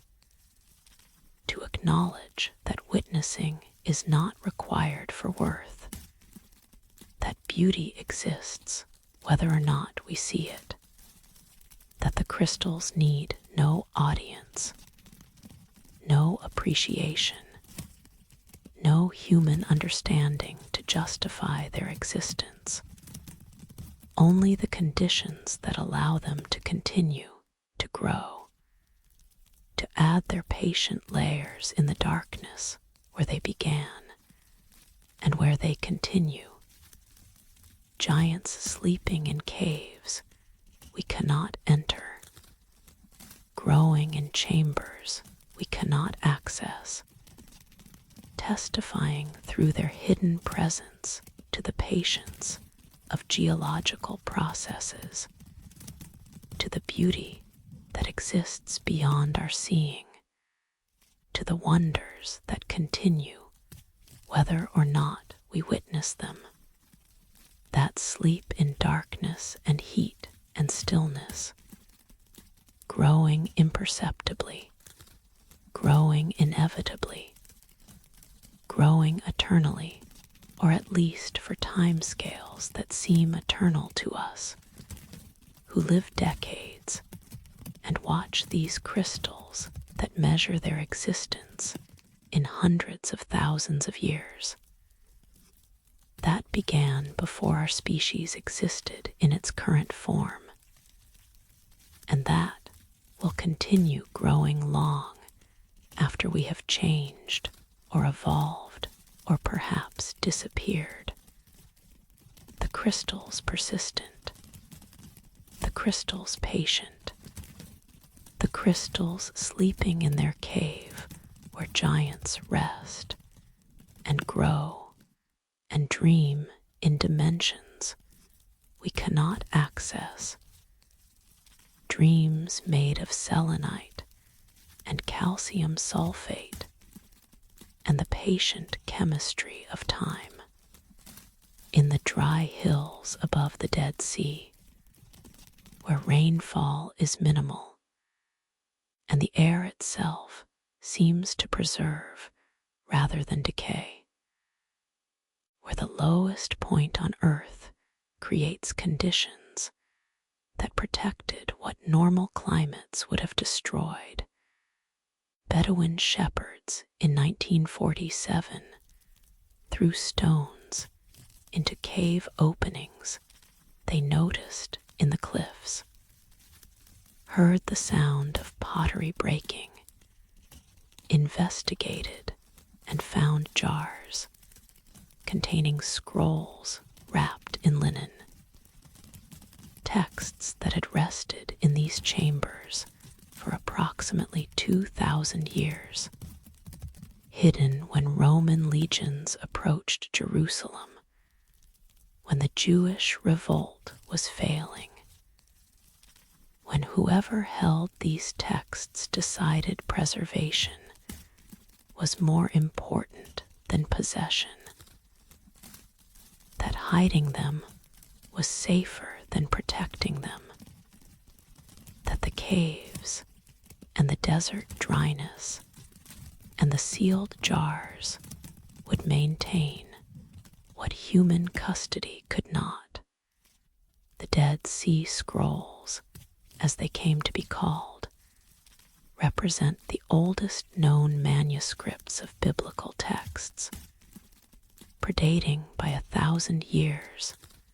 the previous oldest complete Hebrew Bible, revealing how Scripture evolved, how the text was fluid rather than fixed in antiquity, how different communities maintained different versions with variations that range from minor spelling differences to significant textual additions or omissions, showing us that what we think of as the Bible was in active development, was being standardized, was not yet finalized when these scrolls were copied and hidden. But the scrolls contain more than biblical texts. Among the roughly 900 documents found in 11 caves around Qumran are sectarian texts, works that reveal the beliefs and practices of the community, probably the Essenes who lived at the settlement near the caves, who practiced ritual purity and maintained apocalyptic expectations, who believed they were living in the end times, who saw themselves as the righteous remnant preparing for divine intervention, for the coming war between the sons of light and the sons of darkness, for the final battle that would establish God's kingdom and reward the faithful while destroying the wicked. The community rule describes their organization, their governance structure, their admission requirements, their practices of communal meals and ritual bathing, and the strict discipline that governed life in the settlement. The Damascus document outlines legal interpretations that differed from mainstream Judaism, showing diversity in Second Temple Jewish practice, showing that what would become Rabbinic Judaism was one option among many, not the only or inevitable form that Jewish religion would take. The temple scroll describes an ideal temple, larger and more elaborate than the second temple that stood in Jerusalem, revealing either a vision of future construction or a critique of the existing temple, a statement that the current worship was insufficient,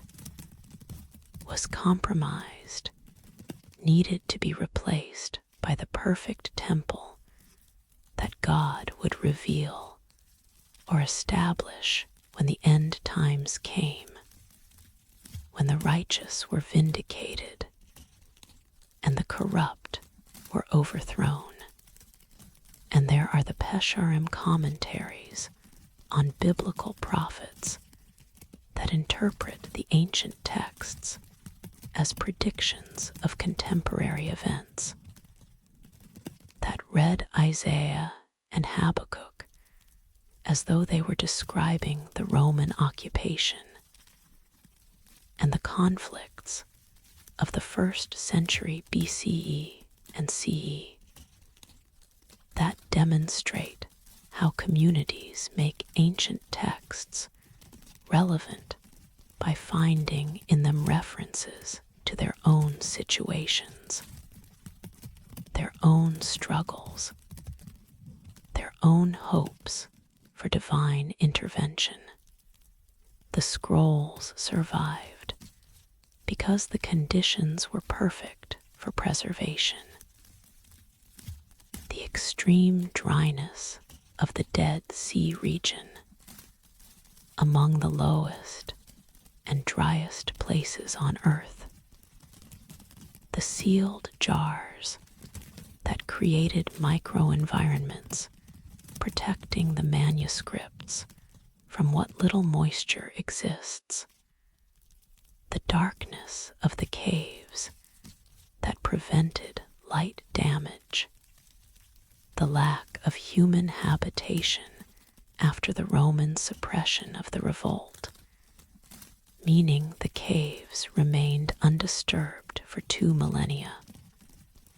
The scrolls waiting in their jars, waiting in their darkness, waiting for the moment when a shepherd's idle stone would reveal them, would begin the process that would see them excavated and studied and become perhaps the most important manuscript discovery of the 20th century. The implications are profound. The textual variants show that Scripture was not fixed, not immutable, not preserved exactly across centuries. The Masoretic text, the authoritative Hebrew Bible used by Jewish communities, represents one textual tradition among several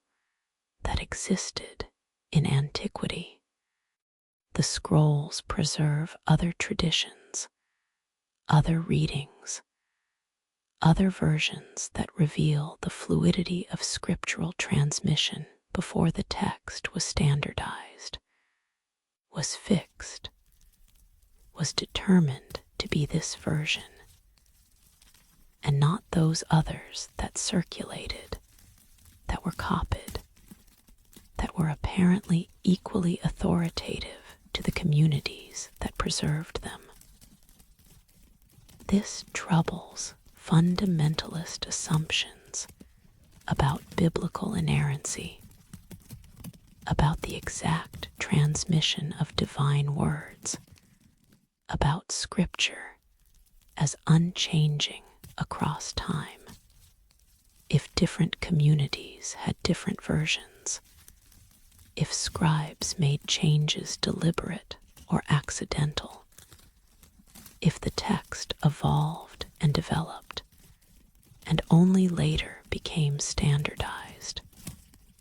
then the idea that every word, every letter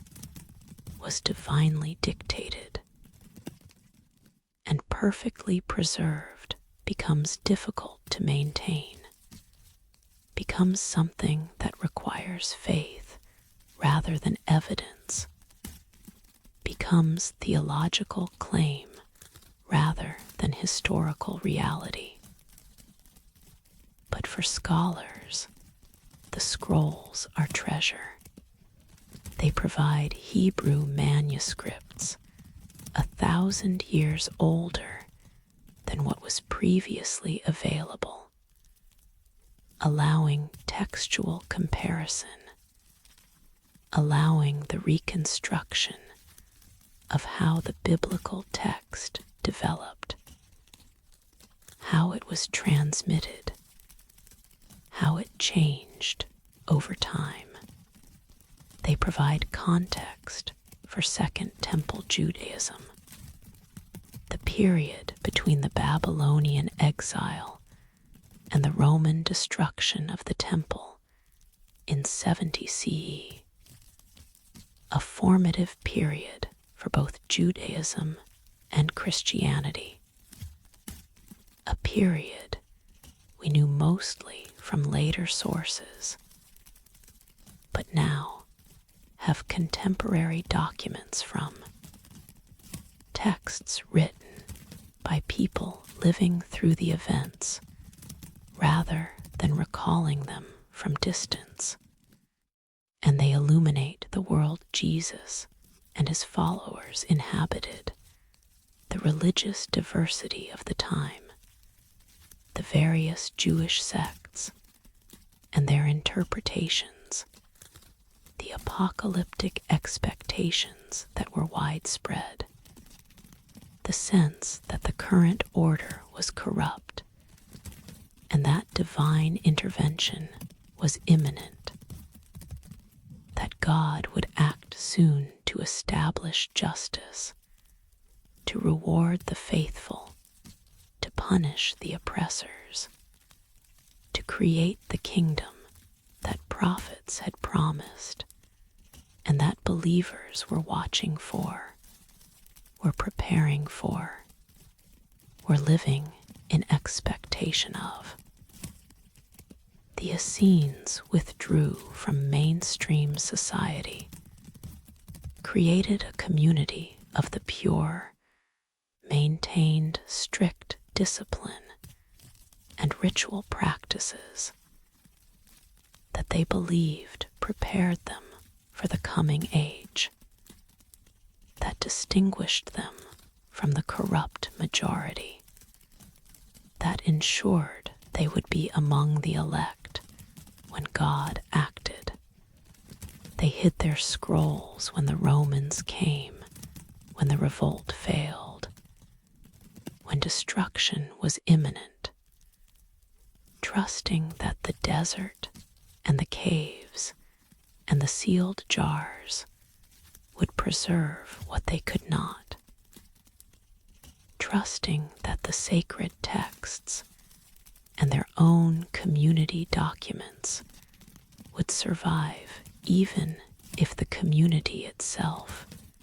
did not. even if all of them died, even if the settlement was destroyed and the movement ended, and the expectations of imminent divine intervention proved incorrect, or at least delayed beyond the lifetimes of those who expected to see them fulfilled. They were wrong about the timing, but right about the preservation. The community ended. The settlement was destroyed. The Romans crushed the revolt. But the scrolls survived, maintained their vigil in darkness, kept their witness through 2,000 years of waiting. And when they emerged, when they were found and studied and translated, they told us what their creators could not. That second temple Judaism was diverse, that biblical texts had not yet been standardized, that apocalyptic expectation was widespread, that communities existed who believed they were living in the final days, who prepared accordingly, who hid their texts when the end they expected turned out to be the end of their community rather than the end of the world. The scrolls rest now in climate-controlled facilities, are being digitized and made available to scholars worldwide, are being conserved and studied, and gradually revealing their contents through technologies that allow reading of fragments too damaged or deteriorated for traditional methods, but most remain in the caves in replica form or in museums, while the originals are kept in conditions that will maintain them for as long as modern preservation can manage. For centuries, hopefully, for millennia perhaps, continuing their existence beyond the community that created them, beyond the expectations that motivated their hiding, beyond the Roman Empire that prompted their concealment, surviving into an age their creators could not have imagined, speaking to generations who do not share their beliefs, but who benefit from their preservation,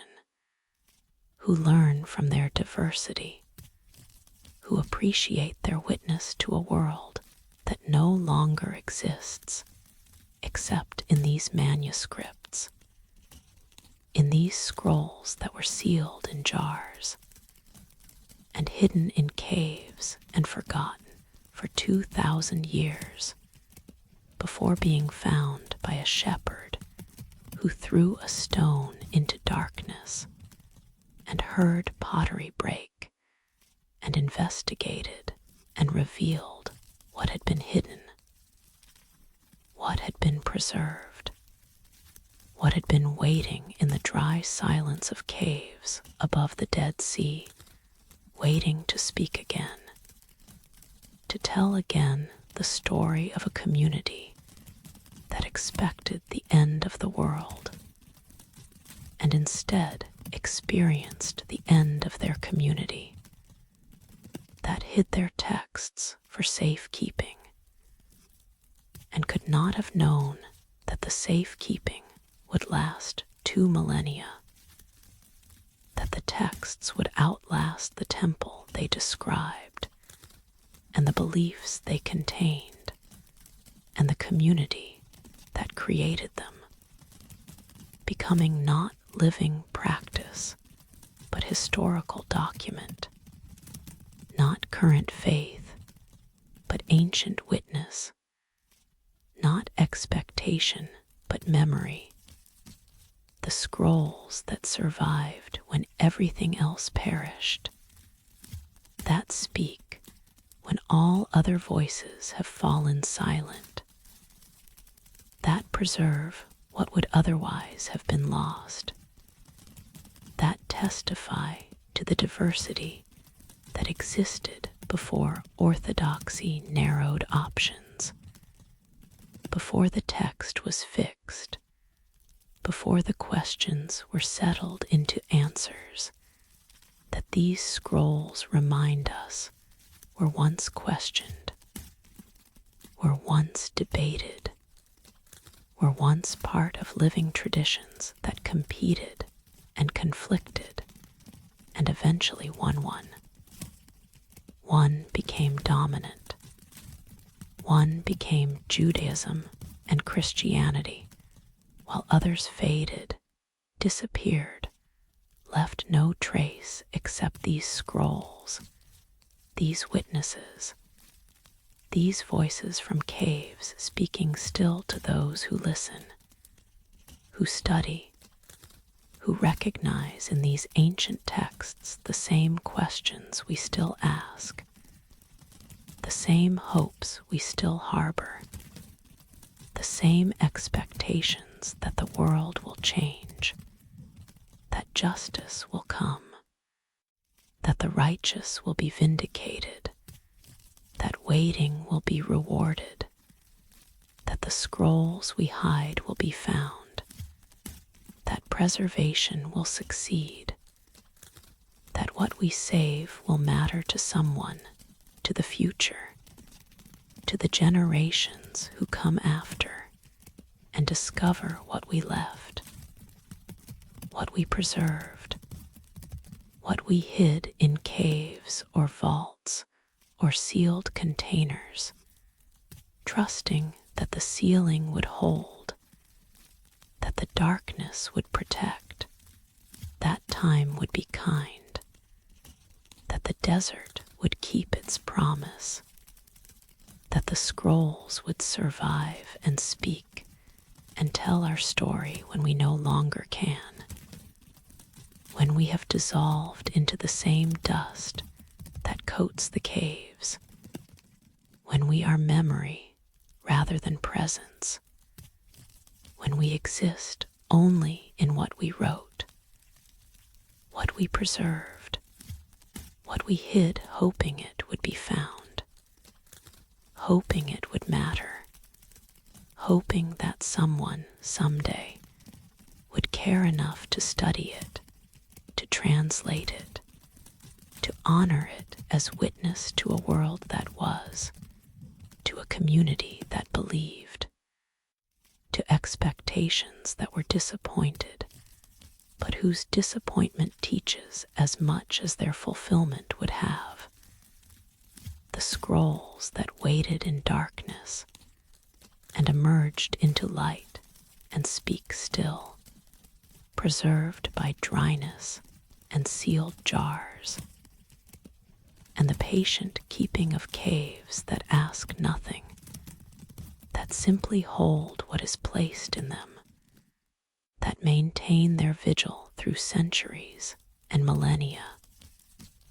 keeping safe what we entrust to them, returning it when time is right, when the shepherd throws his stone, when the pottery breaks, when the discovery begins, when the scrolls speak again, in the soft green hills of Ireland's Boyne Valley, where the river winds through landscape that has known human presence for 6,000 years. A massive structure rises from earth that has been shaped by human hands into something between tomb and temple, between burial mound and observatory, between monument to the dead and calendar marking cosmic rhythms that govern seasons, that regulate agriculture, that connect human time to celestial time through the simple but profound fact of alignment, of intention, of building that incorporates knowledge of solar movements, precise enough to create effects that occur only on specific days, only at specific moments, only when Earth and Sun reach the configuration that the builders anticipated, calculated, embedded in stone. Newgrange is older than Stonehenge, older than the Egyptian pyramids, built approximately 3200 BCE by people we know only through what they built, through the monuments they raised, and the artifacts they left, and the alignments they created that speak of knowledge we did not credit them with, of sophistication that seemed impossible for Neolithic farmers, who we assumed knew little beyond planting and harvest, who we imagined as primitive, as simple, as incapable of the astronomical observation and mathematical calculation and engineering precision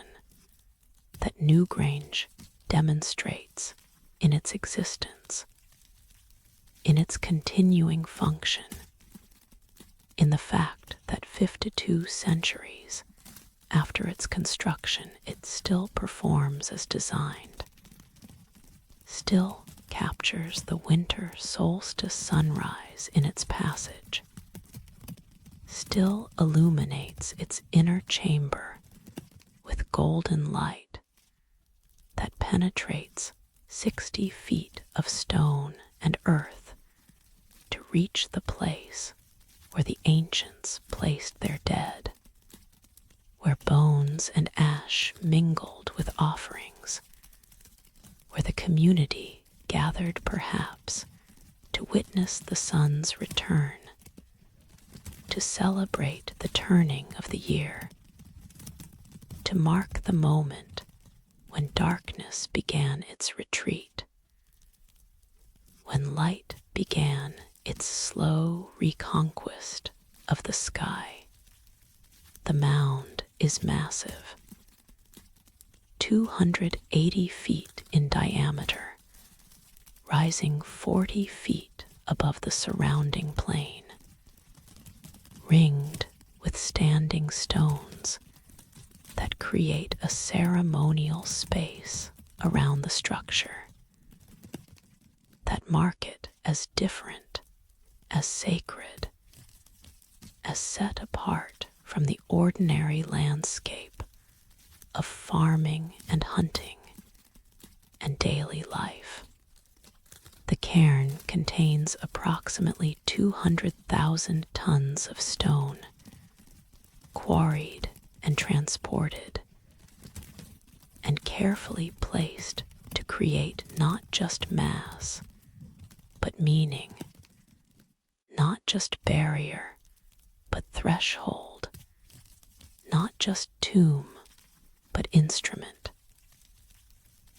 The passage runs from the entrance straight to the heart of the mound, oriented precisely to catch the winter solstice sunrise. The walls are built with massive stones, some weighing several tons, fitted together with precision that has held for 50 centuries, that has required only minimal restoration, that demonstrates knowledge of stone construction that equals anything achieved in Egypt or Mesopotamia, or anywhere else humans built monumentally, built permanently, built to last not decades, but millennia. Above the entrance, a roof box waits, a specially designed opening that allows sunlight to penetrate the passage, even though the door may be blocked, even though the passage entrance is lower than the floor inside, even though the alignment requires precision that accounts for the rising angle of the sun, for the specific declination it reaches only at winter solstice, for the 17-minute window when conditions are exactly right, when earth and sun align as they do only on this day, only at this time, only when the year reaches its darkest point and begins, imperceptibly at first, but inevitably, its return to light. On December 21st, or the days immediately surrounding it, as weather and atmospheric conditions can affect visibility, the sun rises over the horizon southeast of the mound. Its rays strike the roof box, penetrate the passage, illuminate the corridor that on every other day of the year remains in darkness, reach deeper as the sun rises, eventually flooding the central chamber with golden light that transforms the stone, that illuminates the carvings on the massive stones that form the chamber, wall spirals and lozenges, and geometric patterns whose meanings we can only guess, but whose presence speaks of care, of intention, of the desire to mark sacred space with sacred symbols, to create beauty even in chambers that might never be seen, that would be sealed after burial, that existed more for the dead than for the living. The light lasts 17 minutes. As the sun continues its climb, the angle changes, the rays withdraw, the passage returns to darkness. The phenomenon is over for another year, will not recur until Earth completes its orbit and returns to the same relationship with the sun, until winter solstice comes again, until the darkest day passes once more and light begins once more its slow increase, its patient victory over the darkness that can never be permanent, that must always surrender to the returning light. What did this mean to the people who built Newgrange? Why invest such enormous labor, generations of labor, decades of sustained effort, the quarrying and transport of hundreds of thousands of tons of stone, the precise calculation required to achieve the alignment in creating an effect that lasts 17 minutes once per year? The usual explanation is agricultural. Communities dependent on farming need to know the seasons, need to mark the solstices and equinoxes, need calendars that tell them when to plant and when to harvest. Newgrange serve as calendar, its illumination marking the precise moment of winter solstice, confirming astronomical observations, providing certainty about the year's turning. But this seems insufficient. You do not need a structure as massive as Newgrange simply to mark dates. Wooden posts, stone alignments, far simpler structures could serve calendrical purposes. The scale of Newgrange, its elaborate construction, the massive investment of resources suggests purposes beyond mere timekeeping. Perhaps it was about death and rebirth, about the connection between solar cycles and human fate. The dead were placed in the chamber cremated remains, bones, ash in the place where once per year light penetrates, where the returning sun reaches even into the tomb, even into the realm of death, demonstrating or creating the hope that death is not final, that like the sun that sets, but rises again, like the year that darkens, but returns to light. Humans might also experience resurrection, rebirth, continuation beyond the obvious ending. Or perhaps it was about community, about creating events that brought people together, that synchronized their activities, that marked significant moments with ceremonies that reinforced social bonds, that created collective memory, that structured time not just individually, but communally, making the winter solstice not just an astronomical event, but a social event, a gathering, a celebration of survival through the dark months, a hope for spring's eventual return, a trust that the cycles would continue, that light would return, that the cosmos was reliable, was predictable, was something humans could understand and participate in through the monuments they built, the observations they maintained, the care they invested in creating structures that connected them to celestial rhythms larger and more permanent than any individual life. The carvings suggest symbolic thought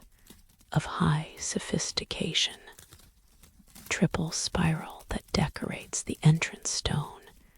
appears nowhere else in Neolithic art with such prominence, such perfect execution. What did it mean? The three realms: earth, sea, sky. The three stages of life: birth, death, rebirth. The threefold nature of deity or cosmos or time itself. We cannot know. The people who carved it left no written explanation, no key to unlock the symbols they considered obviously meaningful, naturally expressive of truths they knew so well they needed no explanation. But the spirals speak to careful observation of natural forms. Shells spiral, ferns unfurl in spirals, water drains in spirals, growth proceeds in spirals. Perhaps the spiral represented growth, continuance, the pattern that life follows,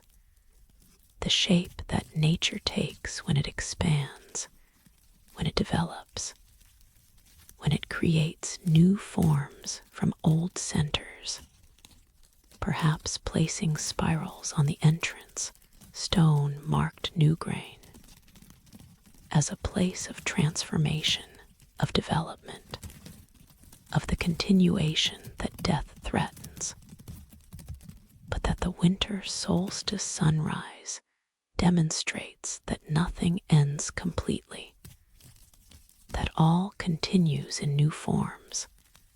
that the cycles persist, that the spiral turns forever, adding layers,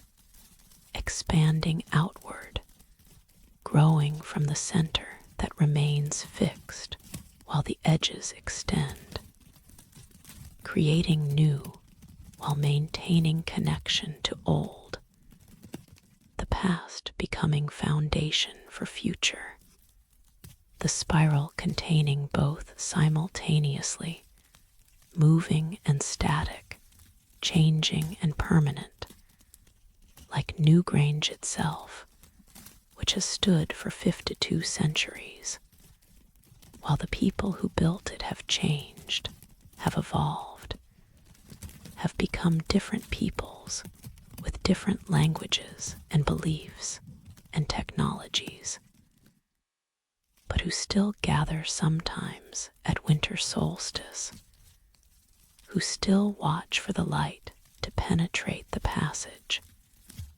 who still mark the moment when darkness peaks and light returns, when the year turns and hope is reborn, when the ancient monument performs as designed, still functional, still fulfilling its purpose, whether or not we fully understand what that purpose was, whether or not our interpretations match the intentions of the builders, whether or not the spirals mean what we think they mean. What matters is that it works.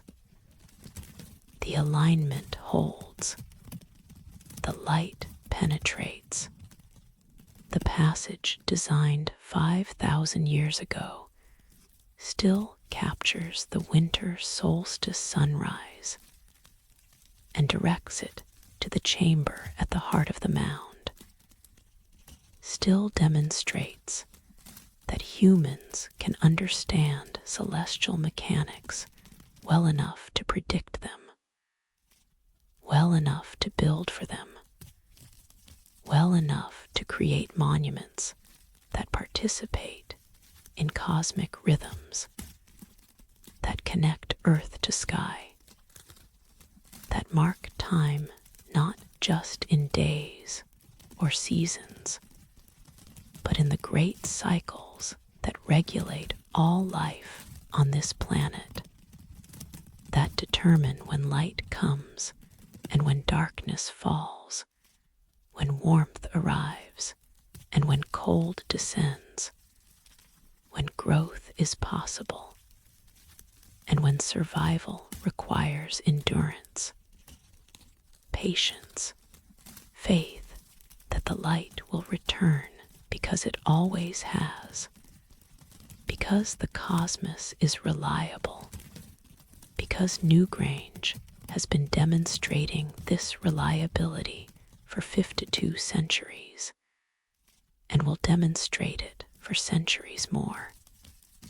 for as long as the stones stand, for as long as the alignment holds, for as long as the sun rises in the southeast on December 21st and sends its rays through the roof box and down the passage and into the chamber where the dead wait and the living gather, and the ancient mystery performs again. Light reaching into darkness, sun penetrating stone, the cosmos keeping its appointment with the monument that was built to mark it, to honor it, to participate in it, to say through stone and effort and the alignment of massive structures that we see you, we track you, we build for you, we connect ourselves to you through monuments that outlast us, through knowledge that transcends individual lifetimes,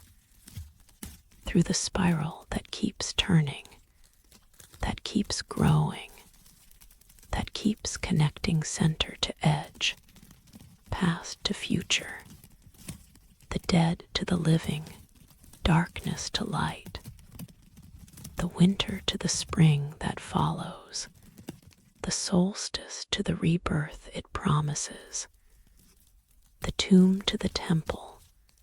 the burial to the renewal, the ending to the beginning that is also ending, the cycle that continues, that persists, that the light in the passage demonstrates once each year for 17 golden minutes when Newgrange remembers, when the stones fulfill their purpose, when the ancient builders speak to us still through the alignment they created, through the light they captured, through the hope they preserved in stone that stands, in passages that wait, in chambers that hold the light when light comes, that release it when light withdraws, that mark the rhythm of the year, the turning of the season, the victory of light over darkness that is temporary, that requires renewal, that Newgrange has been celebrating for 52 centuries and celebrates still. Patient as stone, reliable as the sun, enduring as the hope that built it, that aligned it, that trusted that the light would return because it always does, because the cosmos keeps its promises, because Newgrange was built on faith in continuance, in renewal, in the spiral that turns forever, in the light that penetrates darkness, in the sun that rises even on the darkest day, especially on the darkest day, returning as it must, as it will, as it has for 52 centuries, as it will for centuries more, the light in the passage, the alignment holding, the monument speaking, saying without words what words cannot say. The light returns, the cycle continues. The darkness is not final. The solstice is threshold. The tomb is temple, the death is doorway. The ending is beginning. The spiral turns, the sun rises. The light penetrates. Newgrange remembers, Newgrange performs. Newgrange demonstrates that we built well. We calculated correctly. We understood enough to create monuments that work, that function, that speak still to those who gather, who witness, who stand in the passage when light comes and recognize that some knowledge transcends words. Some truths require monuments. Some hope is best expressed in stone, aligned to catch the returning sun, to mark the moment when darkness peaks and light begins its slow, inevitable return. The cycle that Newgrange has marked for 52 centuries, the hope it has preserved, truth it has demonstrated, the light it has captured 17 minutes each year, the ancient monument still performing, still teaching, still speaking through the alignment, through the passage, through the chamber where light touches darkness briefly, transforms it temporarily, promises its return eventually. The eternal cycle, the spiral turning, the light in the passage, Newgrange, on the island of Crete, largest of the Greek islands, in the palace complex at Knossos, that once housed the ruling elite of Minoan civilization. Passages wind through multiple levels. Stairs connect rooms without apparent logic. Corridors lead to dead ends or circle back to where they started, creating genuine confusion for modern visitors who navigate with maps and signs, and still sometimes find themselves lost, disoriented, uncertain how to return to the entrance or proceed to the rooms they seek. This is the labyrinth, or might be, or might have inspired the myth that still defines how we imagine Knossos, the maze that King Minos built to house the Minotaur, the monster half-bull, half-human born from divine punishment, fed with tribute of Athenian youths and maidens, until Theseus arrived, volunteered as tribute, penetrated the labyrinth using Ariadne's thread to mark his path, slew the Minotaur, and followed the thread back to daylight, back to escape, back to Athens, where he became king. Though he abandoned Ariadne on Naxos, though the myth continues in directions that concern other matters, other themes, other iterations of the archetypal hero's journey. But beneath the myth, archaeology. The palace at Knossos is real, was excavated beginning in 1900 by Arthur Evans, who bought the site and spent decades uncovering the Minoan civilization, documenting its art and architecture, and controversially reconstructing large portions of the palace based on his interpretations of what had collapsed, what had eroded, what the original structures would have looked like. The reconstructions are beautiful, but speculative, brightly painted columns and frescoes that capture Evans's vision of Minoan aesthetics. But that might not match the historical reality that impose early 20th century assumptions about color and design onto Bronze Age architecture, creating something that is partly authentic and partly fantasy, partly Knossos as it was, and partly Knossos as Evans imagined it should be. But setting aside the reconstructions, the genuine labyrinthine quality remains. The palace sprawls across several acres, contains approximately 1,300 rooms connected by passages and stairs that follow no obvious organizing principle, that seem designed more for defense or ritual than for convenience. that create confusion even when you know the layout, that could easily trap someone unfamiliar with the complex, that could indeed serve as maze if serving as maze was the intention. Was it? The word labyrinth itself might derive from labries, the double symbol that appears throughout Minoan art, that marked sanctuaries and sacred spaces, that might have given its name to a house of the Doublixes, a palace or temple complex associated with this powerful symbol.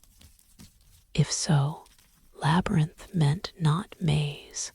but sacred building. And the maze aspect came later, came from Greek encounters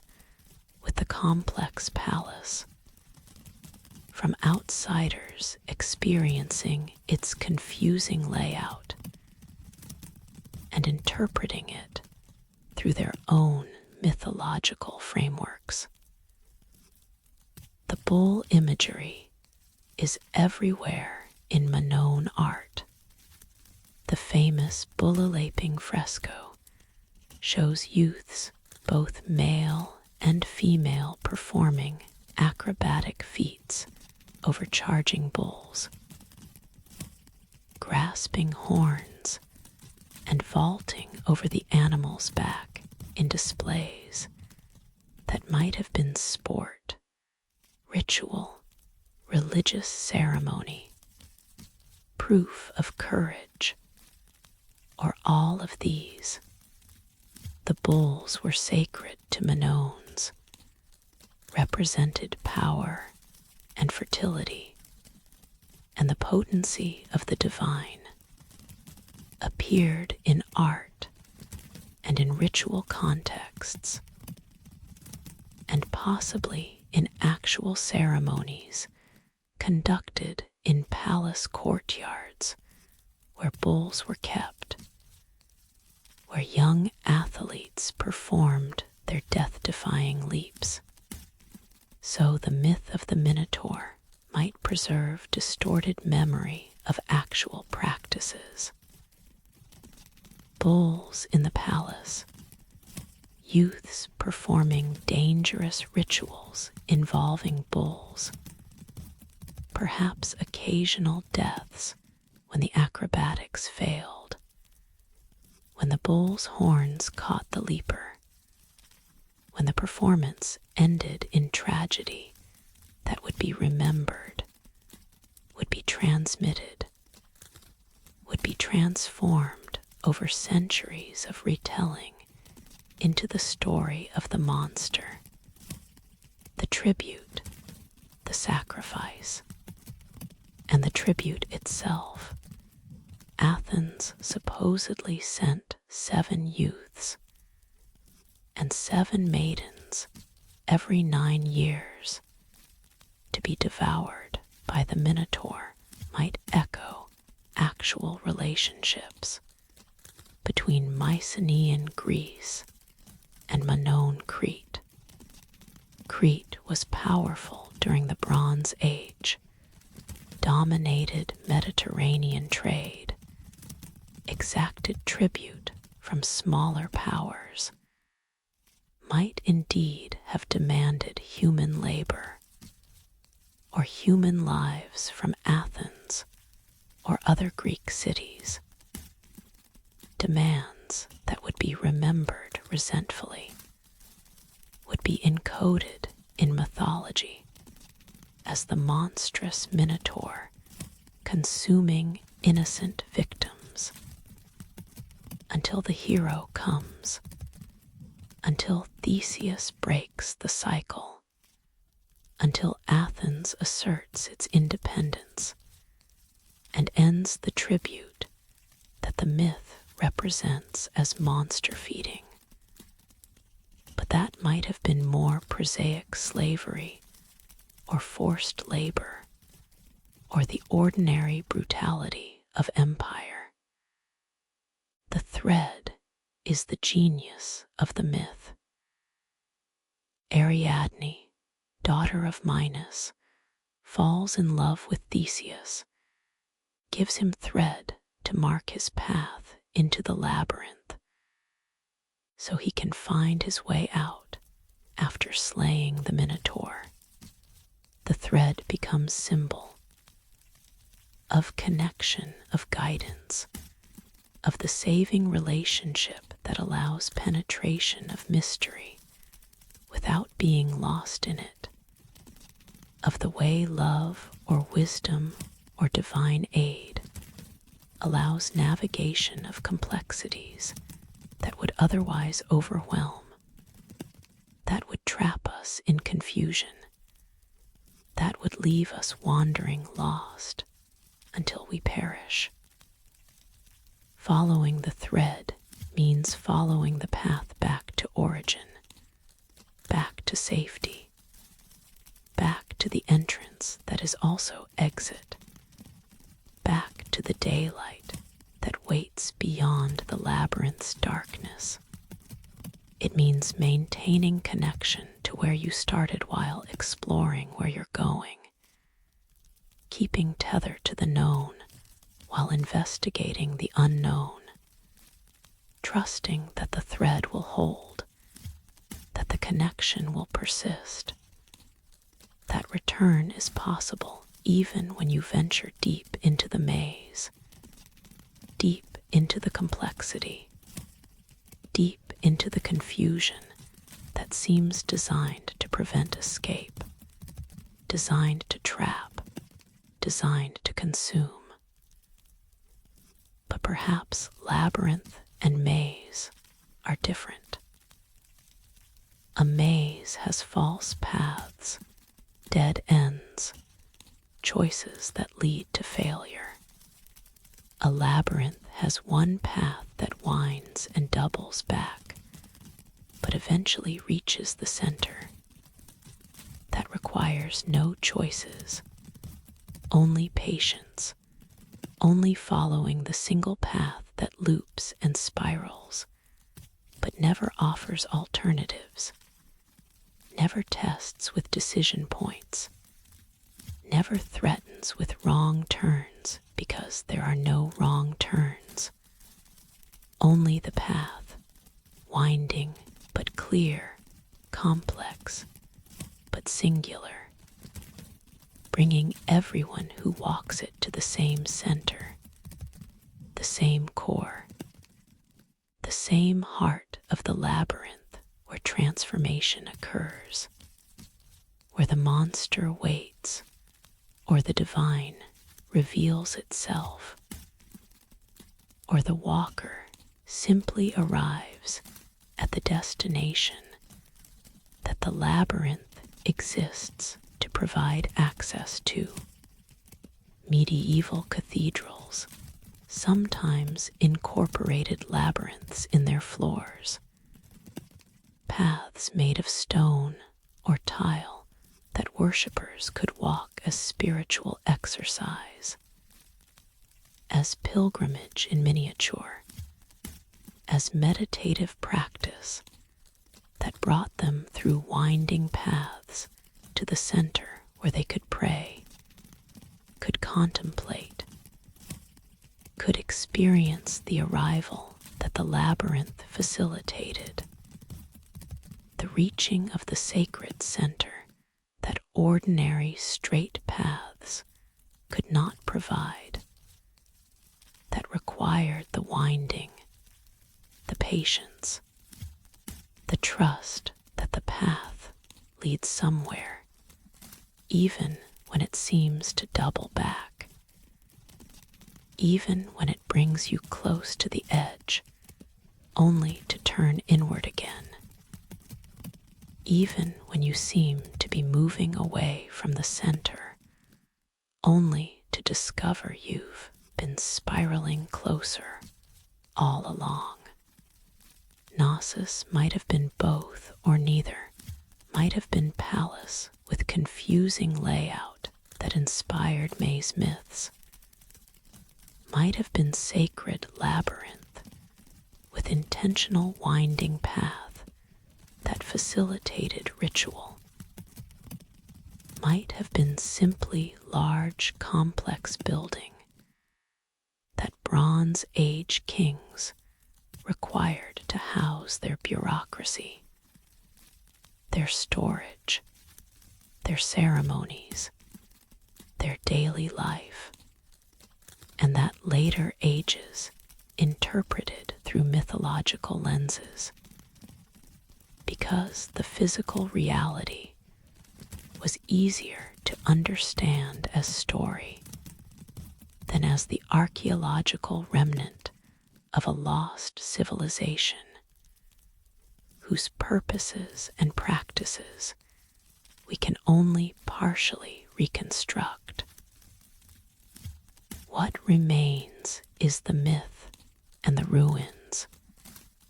intertwined so thoroughly that separating them is perhaps impossible, perhaps undesirable. The myth gives meaning to the ruins, provides narrative that makes the stones speak, that transforms archaeological confusion into symbolic richness. The ruins give substance to the myth, provide the physical location where imagination can place its stories, can ground fantasy in actual stone and earth. Walking through Knossos today, through the passages that might have inspired labyrinths and definitely inspired tourists, you participate in both simultaneously. You are walking Manon Palace and mythological labyrinth,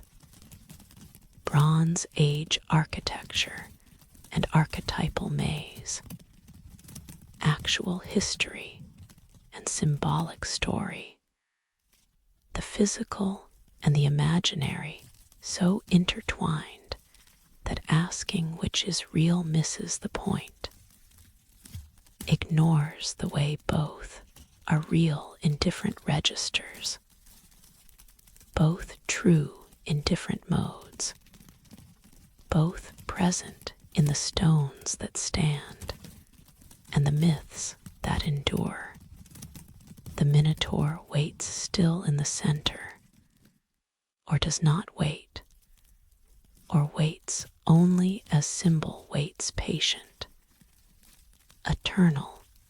ready to be encountered by anyone who penetrates deeply enough, who follows the thread far enough, who dares to confront what dwells at the heart of the labyrinth, at the core of the complexity, in the chamber where the monster, or the divine, or simply the self that we have been seeking waits to be faced, to be slain, or integrated, or recognized, to complete the transformation that the labyrinth exists to facilitate, that the winding path enables,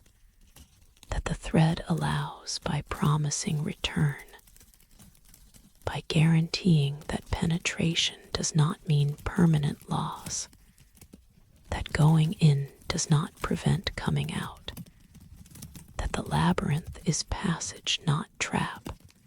threshold, not prison, sacred journey, not final destination. Theseus emerged, the myth tells us, killed the Minotaur, followed the thread, returned to sunlight, sailed away. The labyrinth endured, still winds through Knossos, still confuses visitors, still represents the complexity that myths encode in monsters and heroes, and threads that guide us home if we're wise enough to carry them, brave enough to enter, patient enough to follow the winding path that seems random but is not, that seems to circle endlessly but is spiraling inward, approaching the center where whatever we seek or fear or need to confront waits in the darkness, waits in the heart of stone, waits in the labyrinth at Knossos,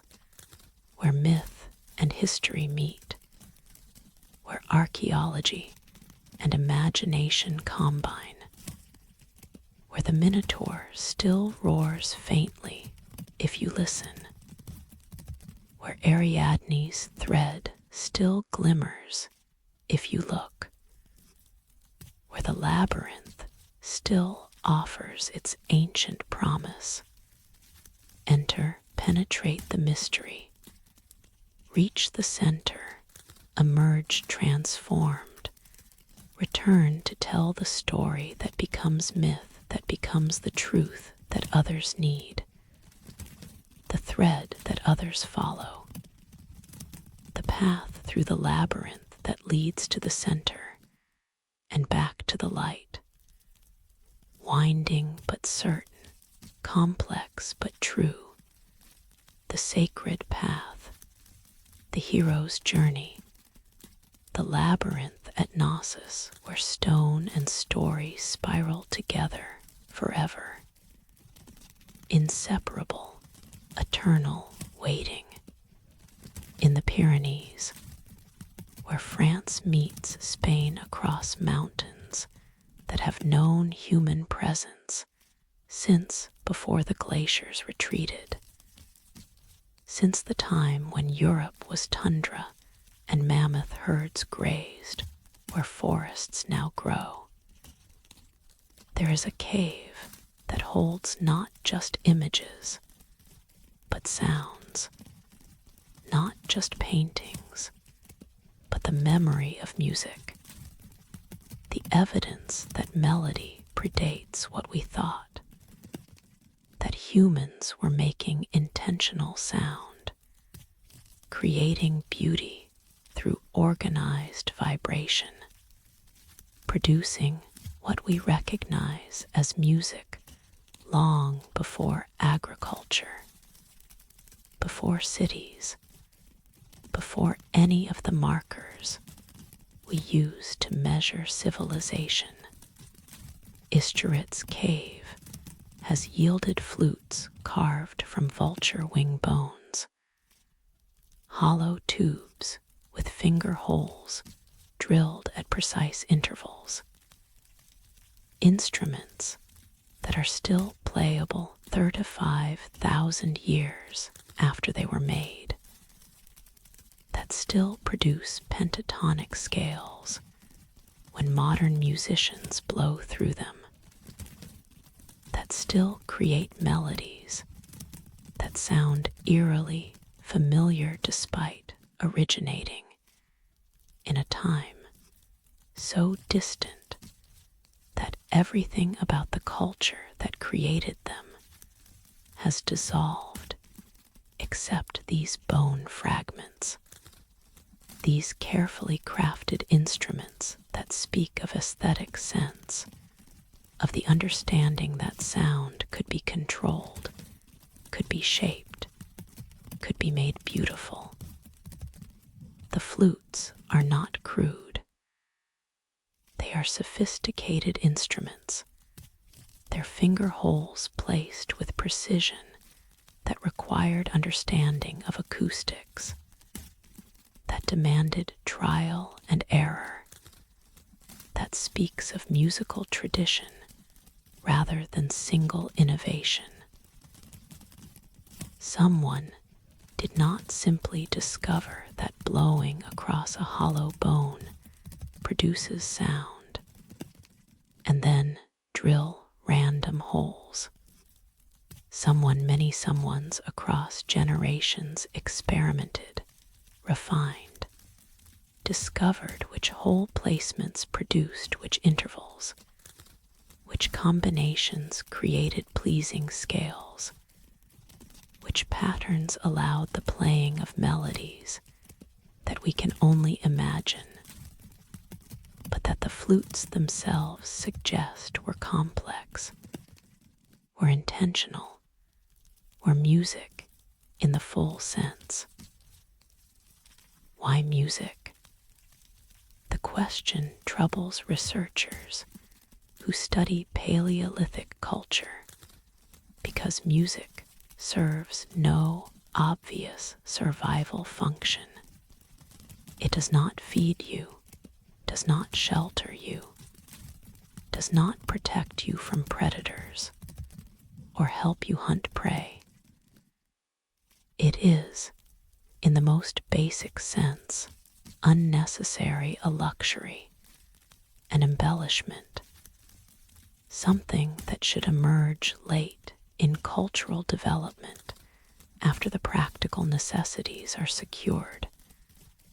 after food and shelter and safety have been achieved, and surplus resources allow the exploration of non-essential activities. But the flutes prove otherwise. Music is ancient, is fundamental, emerged alongside or before many technologies we consider basic. Paleolithic peoples made music before they made pottery, before they domesticated animals, before they settled into permanent villages. They carved flutes and played them, created melodies and presumably sang, produced organized sound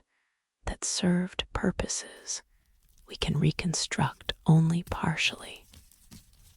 that might have been entertainment or ritual or communication with spirits, or all of these simultaneously.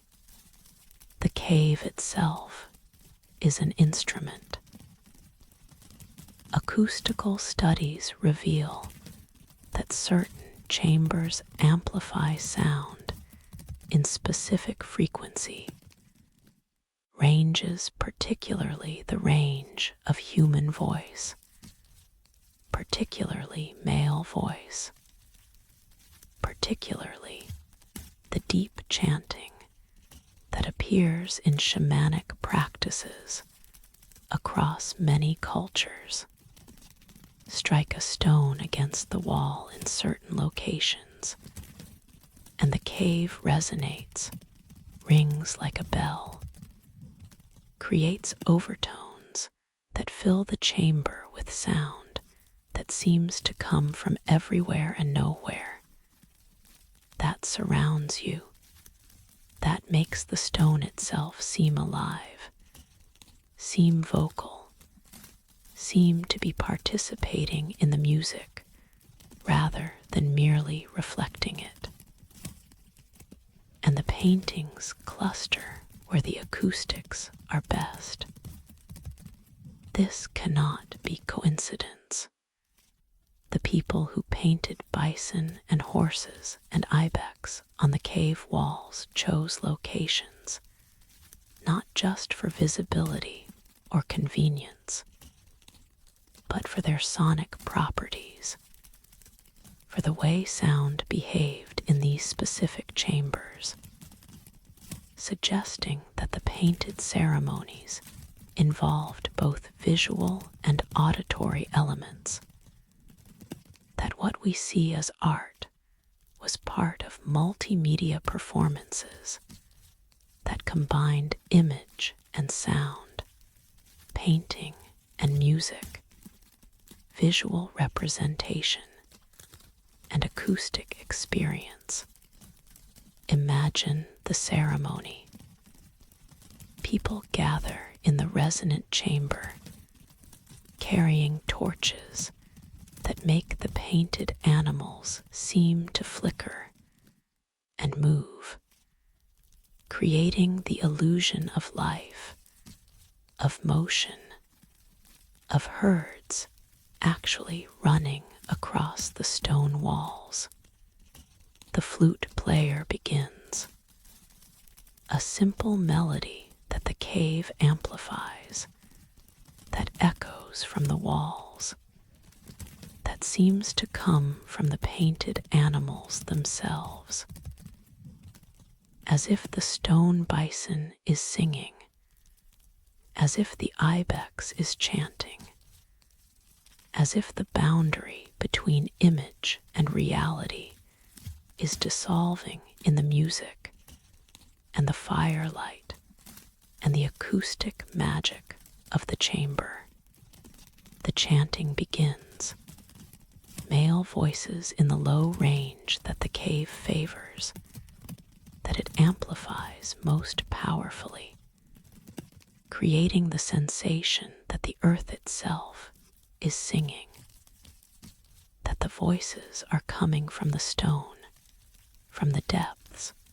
from the underworld, or the realm of spirits, or simply from everywhere at once, filling the chamber with sound that has no clear source, that seems omnipresent, that creates the sense of being surrounded by presences you cannot see, but can definitely hear, can feel in the vibration of air, in the resonance in your chest, in the way the sound enters not just through ears, but through the whole body. This is shamanic, is trance-inducing, is designed to alter consciousness, to create states where visions come easily, where the boundary between ordinary and extraordinary perception thins, where the paintings might seem to move, to speak, to convey messages or knowledge or blessings from the animal spirits they represent, from the forces they invoke, from the realms they provide access to, for those who know how to look, how to listen, how to participate in the ceremony that combines all elements: image, sound, firelight, the cave's natural resonance, into experience that is religious or aesthetic or both, that serves purposes we categorize separately, but that Paleolithic peoples might have experienced as unified, as single reality that we have since fragmented into art and music and religion and shamanism and categories that help us analyze, but that miss the synthesis, the wholeness, the way it all worked together. The music was not entertainment separable from other activities. It was integral to ritual, to the ceremonies that connected humans to the animals they hunted, to the spirits they believed animated the world, to the forces they needed to propitiate or honor or simply acknowledge. Playing the flute, chanting in the resonant chamber, striking stones to make the cave ring, these were not performances for audiences, but participatory practices, communal activities where everyone present contributed, where the division between musician and listener did not exist, where making music meant making connection, making relationship with the more than human world that the music addressed, that the music called to, that the music invited into the human realm through the portal that sound could create, that acoustic experience could open, and the bone flutes speak of something else, of taking death and transforming it into beauty. The vultures whose wing bones became flutes were probably not hunted, but found, their carcasses scavenged, their bones collected not for food, but for form, for the hollow structure that made them suitable for instruments, for the way they could be transformed through careful work into objects that produced sound, that created music, that served purposes the living vulture could not serve, but the dead vulture's bones could. There is poetry in this, in the recognition that death provides materials for beauty, that bones can sing, that what was once life continuing in different form, serving different purposes, creating value that did not exist when the vulture flew, but that emerged when human hands took hollow bone and drilled holes, and discovered that breath through bone produces tones, that tones in sequence create melody, that melody touches something in human consciousness that responds, that recognizes, that finds in organized sound a pleasure, a meaning, a rightness that random sound does not provide. The flutes are in museums now, are studied and documented, and occasionally played by researchers who want to hear what Paleolithic music sounded like, who blow carefully through 35,000-year-old bone and produce tones that have not sounded for millennia, that bring back briefly the melodies that once filled the caves, that once accompanied painting ceremonies, that once helped create the trance states where humans believed they contacted animal spirits, where shamans journeyed to other realms, where the ordinary world became permeable to the extraordinary and music was the medium, was the vehicle, was the sound that opened doors, that created thresholds,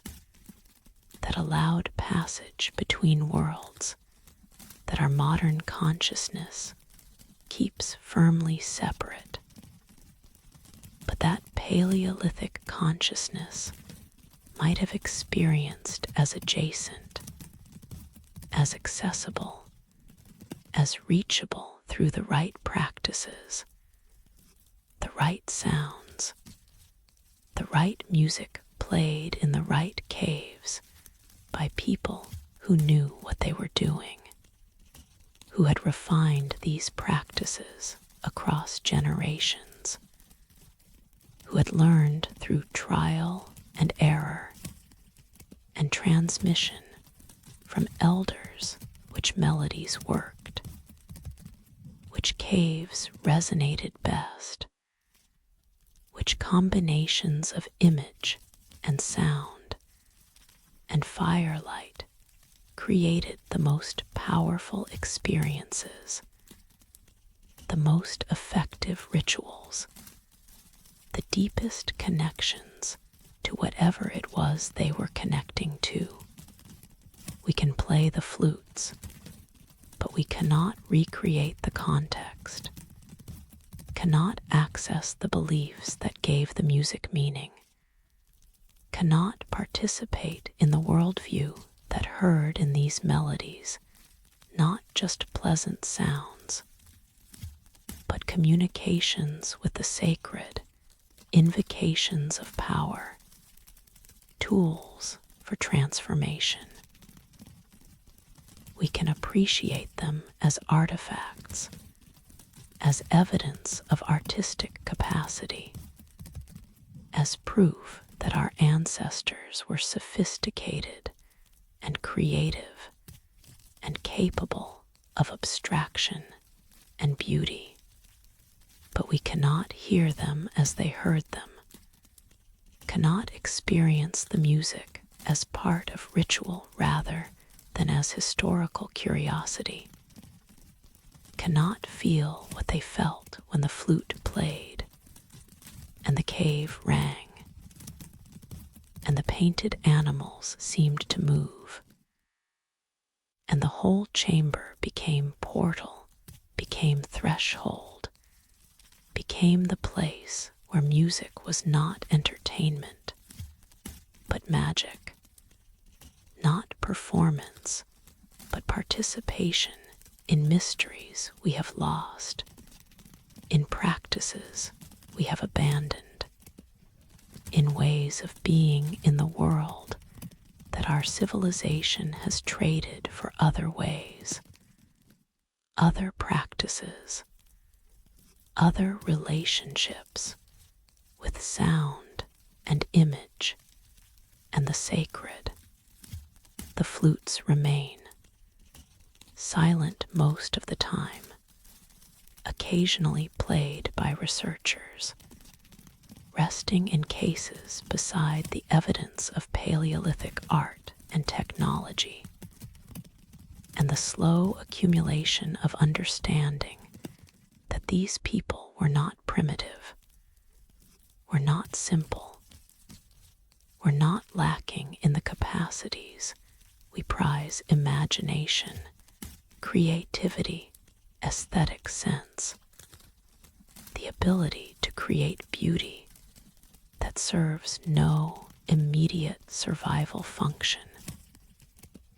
but that serves human needs that transcend survival, that touch the parts of us that need more than food and shelter, that hunger for beauty, for meaning, for the organized sound that we call music, and that we have been making for at least 35,000 years, probably longer, probably since humans had the cognitive capacity to distinguish noise from tone, random sound from organized melody, the ordinary from the beautiful, the cave where music was born, or at least where we have evidence of music being made weights still in the Pyrenees, its chambers still resonant, its walls still holding paintings, its acoustic properties unchanged by the millennia that have passed since the last ceremonial flute sounded in its depths, since the last chanting filled its passages, since the last time humans gathered there to make music in the service of mysteries, to play bone flutes and sing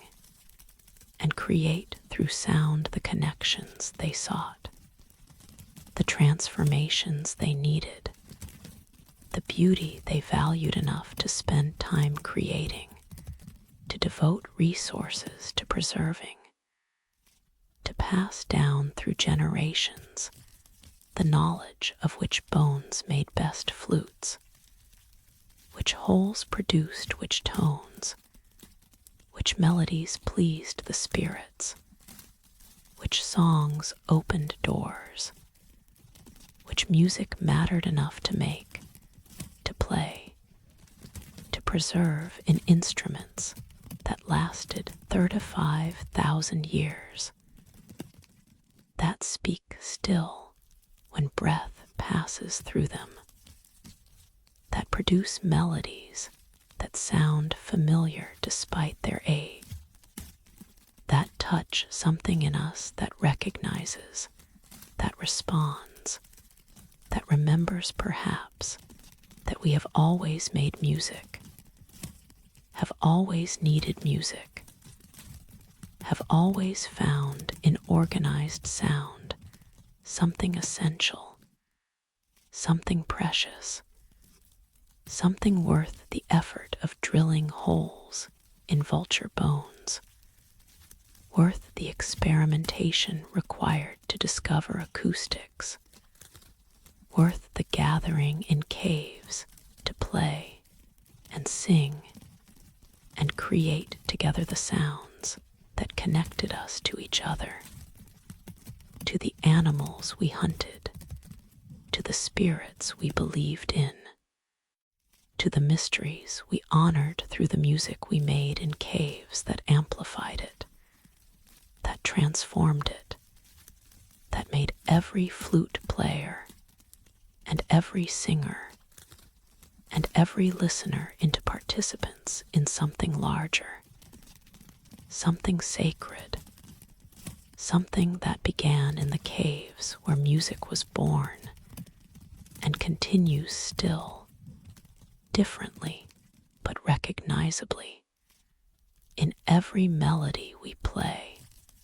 every song we sing, every moment when organized sound touches us and we recognize that this matters. This means something. This is not just pleasant vibration, but human expression at its most fundamental, most universal, most ancient, the music that was born in caves, that echoed in resonant chambers, that accompanied painted ceremonies, that opened doors to mysteries we still seek, though we no longer play bone flutes in the darkness, no longer gather in acoustic caves, no longer believe in quite the same ways, but still make music, still find in it what they found, still use it to connect, to transform, to touch the sacred or the beautiful, or whatever we call the thing that music reaches, the place it takes us, the experience it creates when the tones align and the melody flows, and something in us responds with recognition that this is right, this is true. This is the sound that humans have been making since before we were fully modern, since before we built cities or wrote books or created any of the achievements we point to as markers of civilization. We made music. We played flutes carved from bones. We sang in caves that amplified our voices. We created beauty through organized sound. And in that creation, we were human, fully human, recognizably human across the 35,000 years that separate us from them, connected by the flutes that still play, by the music that still sounds, by the recognition that this is what we do, what we have always done, what we will always do: make music, make beauty, make sound that touches the parts of us that need touching, that speaks to what words cannot reach, that connects us across time and space, and the vast distances that separate Paleolithic caves from modern concert halls. But that music crosses easily, effortlessly, carrying us back to the beginning, to the first flute, to the first melody, to the cave where music was born, and where it lives still, waiting, patient, ready to sound again when breath passes through bone when the cave resonates, when humans gather to make music in the darkness, in the depths, in the sacred chambers where sound becomes more than sound, becomes magic, becomes the voice of mystery, becomes music. Beneath the streets of Paris, in tunnels that were once limestone quarries, providing building material for the city that grew above them. 6 million skeletons rest in arrangements that transform horror into art, that make death decorative, that face the overwhelming fact of mortality with design, with symmetry, with the grim beauty of bones stacked in patterns that acknowledge death's democracy, that all are equal in the ossuary, all reduced to the same components, all anonymous in the vast collection that no longer distinguishes rich from poor, noble from commoner, saint from sinner. The catacombs of Paris began as solution to a problem. The city's cemeteries were overflowing, the dead literally rising from the ground as new burials disturbed old ones, as the soil became more bone than earth, as the stench and the health hazard became intolerable. Something had to be done with the accumulated dead of 1,000 years of Parisian burial, with the bodies that could not simply disappear, that had to go somewhere, that required space the city no longer had to give. The quarries offered solution. Abandoned once the limestone was exhausted, they formed extensive networks beneath the city, stable chambers that had held up the weight of Paris for centuries and could hold more weight, could accommodate the bones that needed relocation, could become what they became, the world's largest ossuary, an underground city of the dead beneath the city of the living, a repository for 6 million individuals who once walked the streets above, who lived and died in Paris, who were buried in churchyards and parish cemeteries and common graves, until the decision was made to move them, to consolidate them, to create order from the chaos of overcrowded burial grounds. The transfer began in 1786 and continued for decades. At night, black-draped carts carried bones from the cemeteries to the quarries, proceeding in solemn procession through streets lit only by torches, conducting a second burial, a final relocation that promised permanence, promised that these remains would not be disturbed again, would rest in the catacombs until the end of time, or at least until Paris itself ends, until the city crumbles, until nothing remains of the capital that grew above these bones, that built itself from limestone, quarried from the very tunnels where the quarriers' descendants would eventually rest.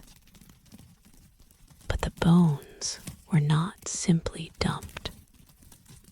They were arranged. Multiple someones across the years of transfer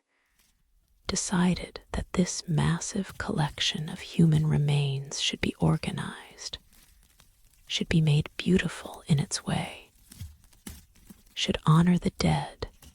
through the aesthetic treatment of their bones,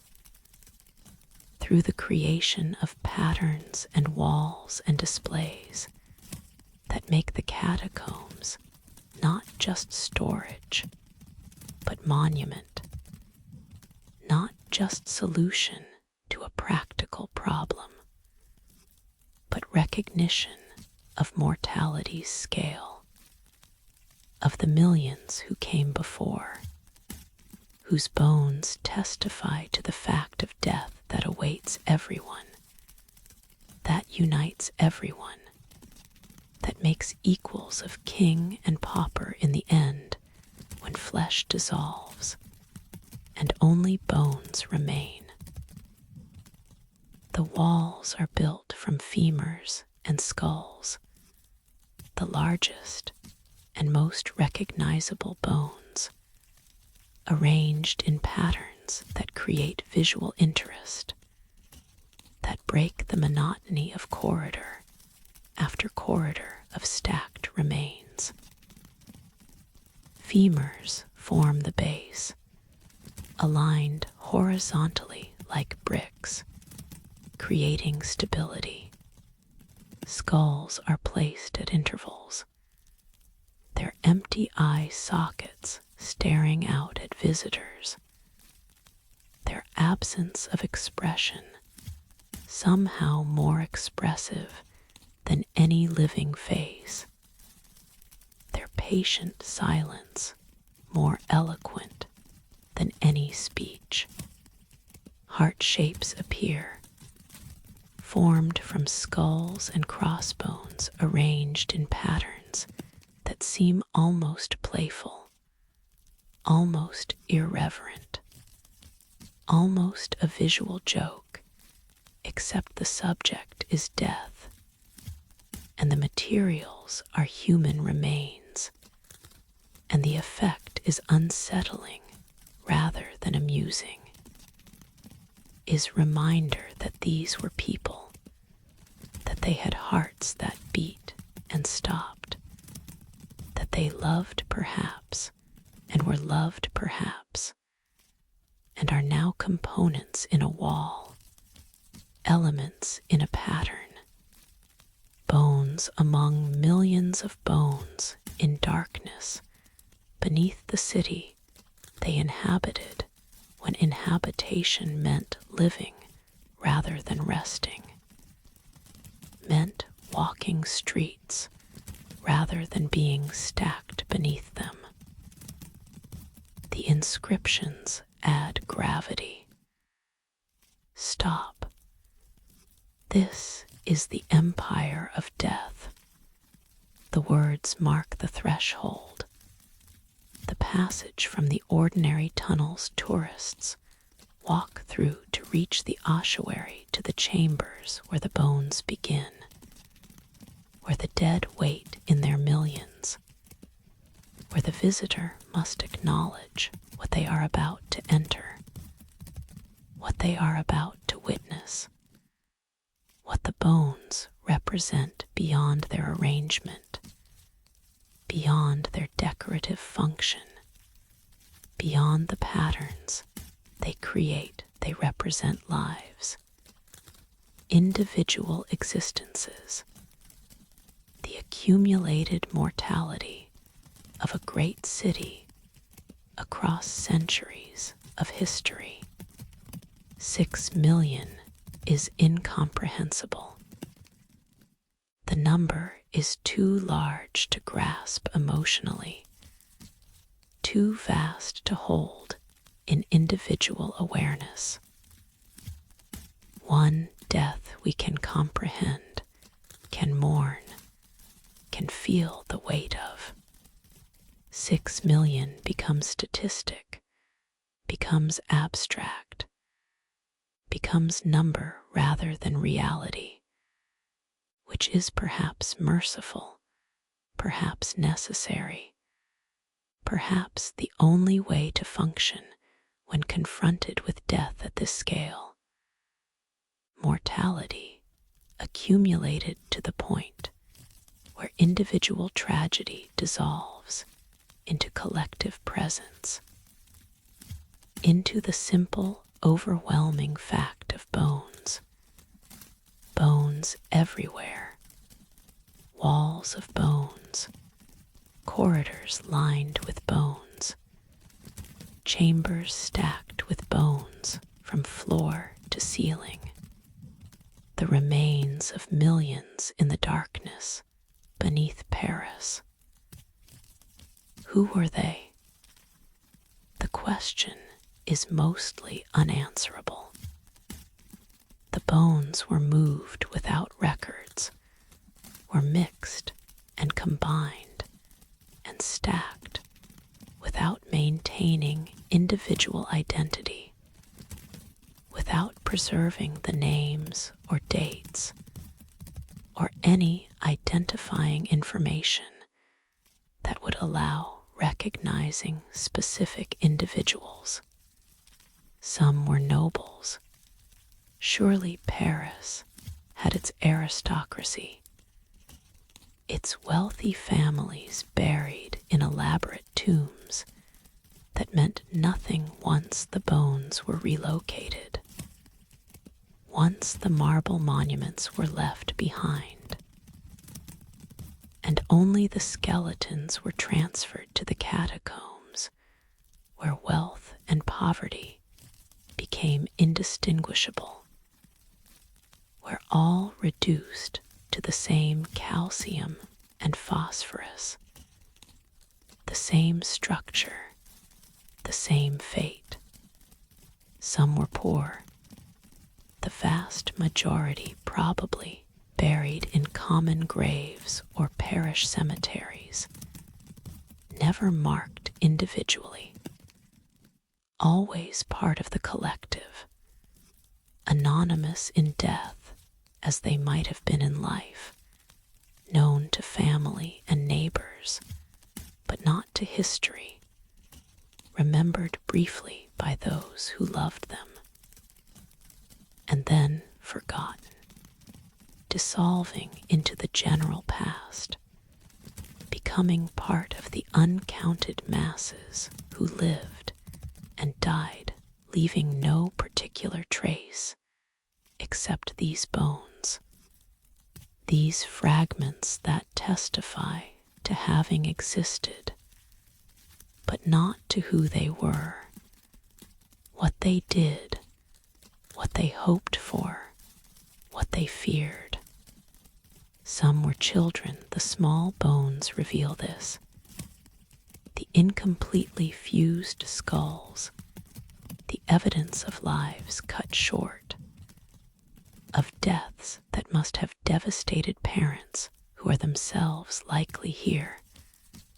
themselves bones in the walls, themselves part of the collective, reunited perhaps, or perhaps forever separated, because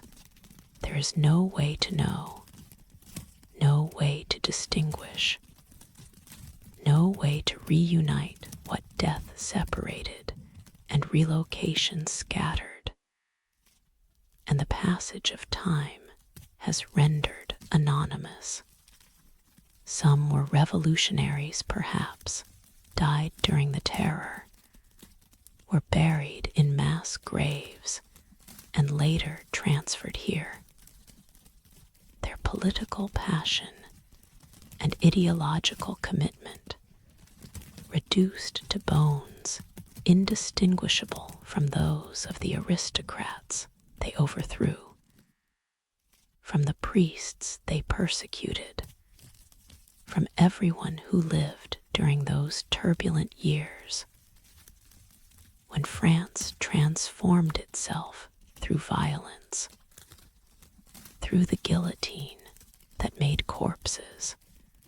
through the wars that made more corpses, through the diseases and accidents and natural deaths that always make corpses, the ordinary mortality that continues regardless of political events, that claims everyone eventually, that fills ossuaries and catacombs and the earth itself with the remains of those who briefly walked the surface,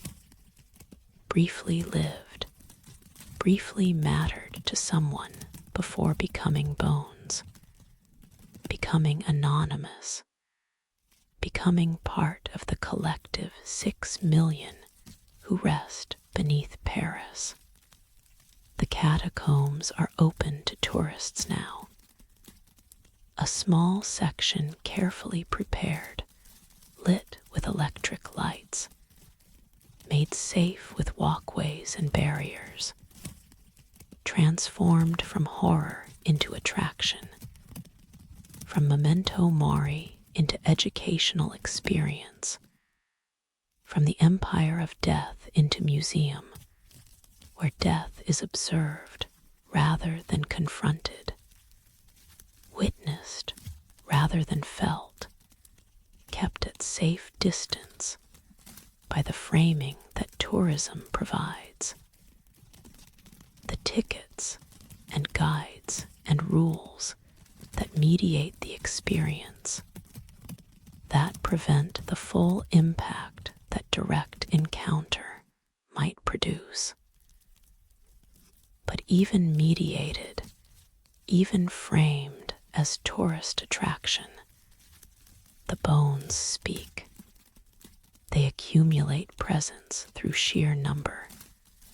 through the repetition of skulls and femurs, through wall after wall after wall of stacked remains, through the slow realization that this continues, that the ossuary extends in multiple directions, that you are seeing only fraction of the 6 million, that most remain in darkness, in chambers tourists never visit, in the depths where the catacombs extend beneath the city streets, holding their millions, keeping their silent watch, resting in patterns or in chaos, arranged or piled, decorative or simply stored, all of them bones, all of them once people, all of them now the collective dead of Paris, the empire of death that the inscription promised, that the ossuaries deliver, that the catacombs preserve in their limestone chambers beneath the city that continues above, that grows and changes and adds new dead who will not join these 6 million, who will be cremated or buried in modern cemeteries, who will not become part of the catacombs because the catacombs are closed, are complete, are historical monument now rather than active ossuary, are testament to past practices rather than continuing ones. But they endure, these bones. They outlast the lives they represent, outlast the memories of those lives, outlast everything except the stone that surrounds them, the city above them, the accumulated history that Paris embodies. They are permanent in a way the living cannot be, stable in a way existence never allows, finished in the sense that nothing more will happen to them. They will not change or grow or age or do anything except rest in their patterns, in their walls, in their darkness, being what they are: bones, evidence, testimony that 6 million people once lived in Paris and now do not, that mortality claims everyone, that the catacombs wait for all of us eventually, if not literally then metaphorically, in the sense that we all become bones, all dissolve, all join the collective dead, regardless of whether we end up in ossuaries or graves or scattered ashes. We join the empire of death that these bones make visible, make tangible, make impossible to ignore when you walk through corridors lined with skulls, when you see femurs stacked like cordwood, when you recognize that you are surrounded by 6 million deaths, 6 million endings, 6 million transformations from person to remains, from living to dead, from someone to bones that testify to having been someone, but not to who, not to the individual identity that dissolved when the bones were moved,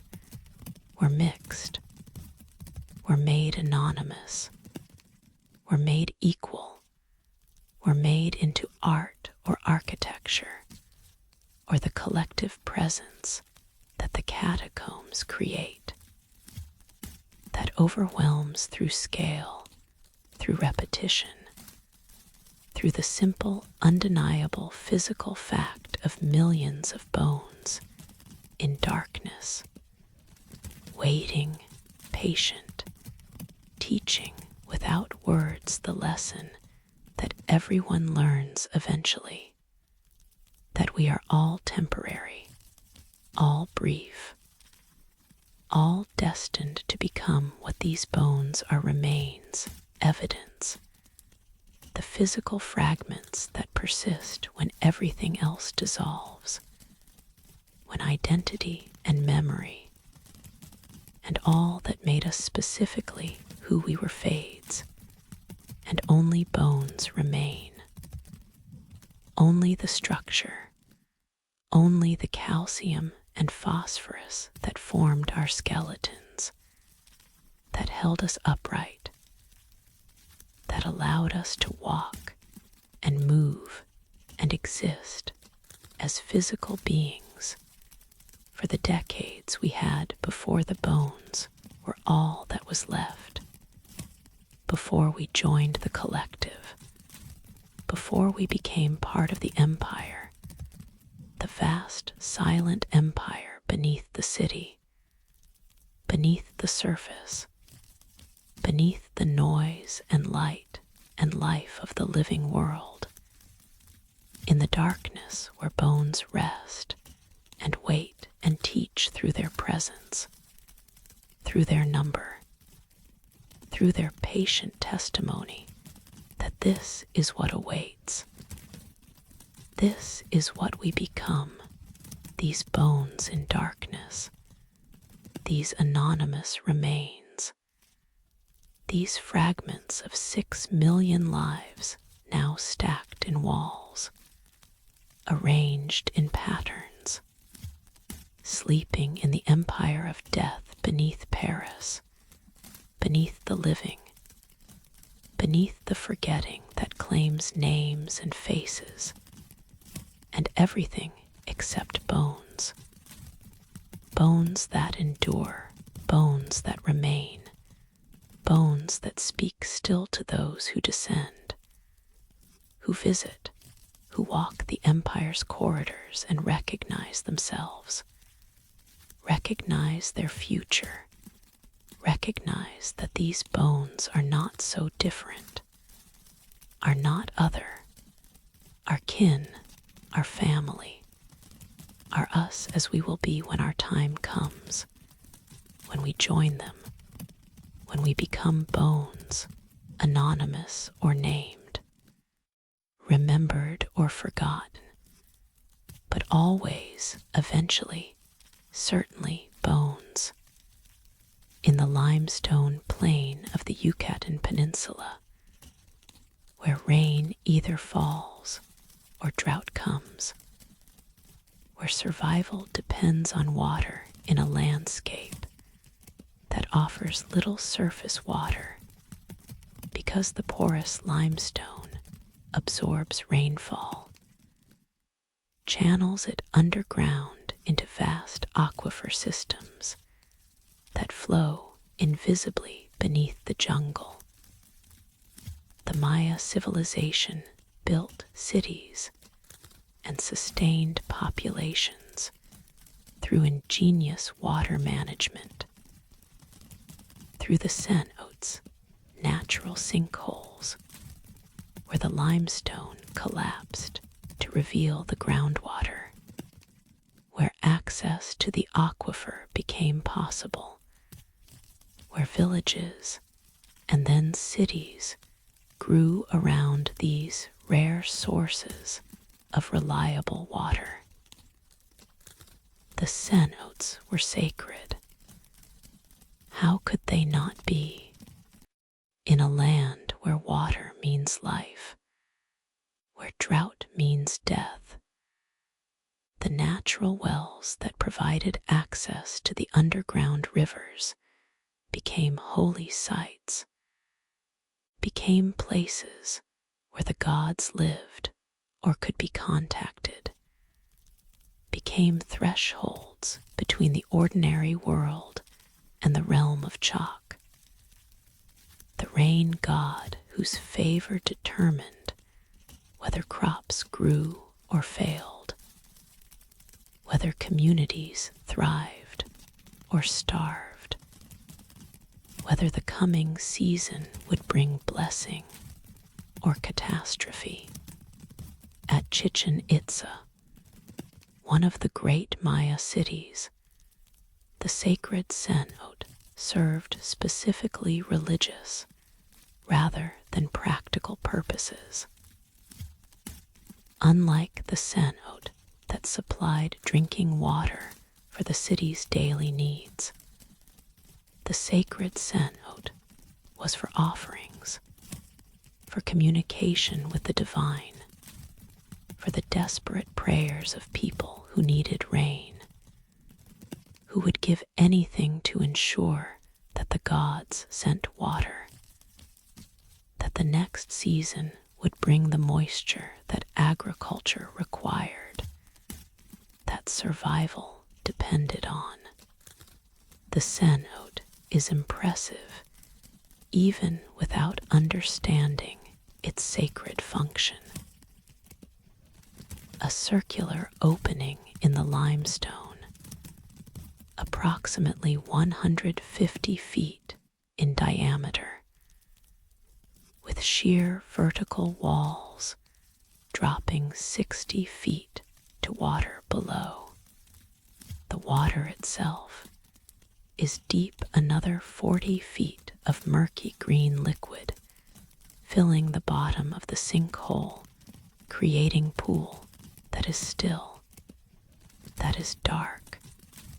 that reflects the sky above while concealing its depths, that holds what was thrown into it across centuries of Maya civilization, across the long period when Chichen Itza flourished,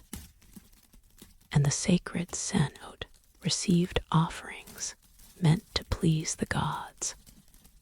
to convince them to send rain, to maintain the relationship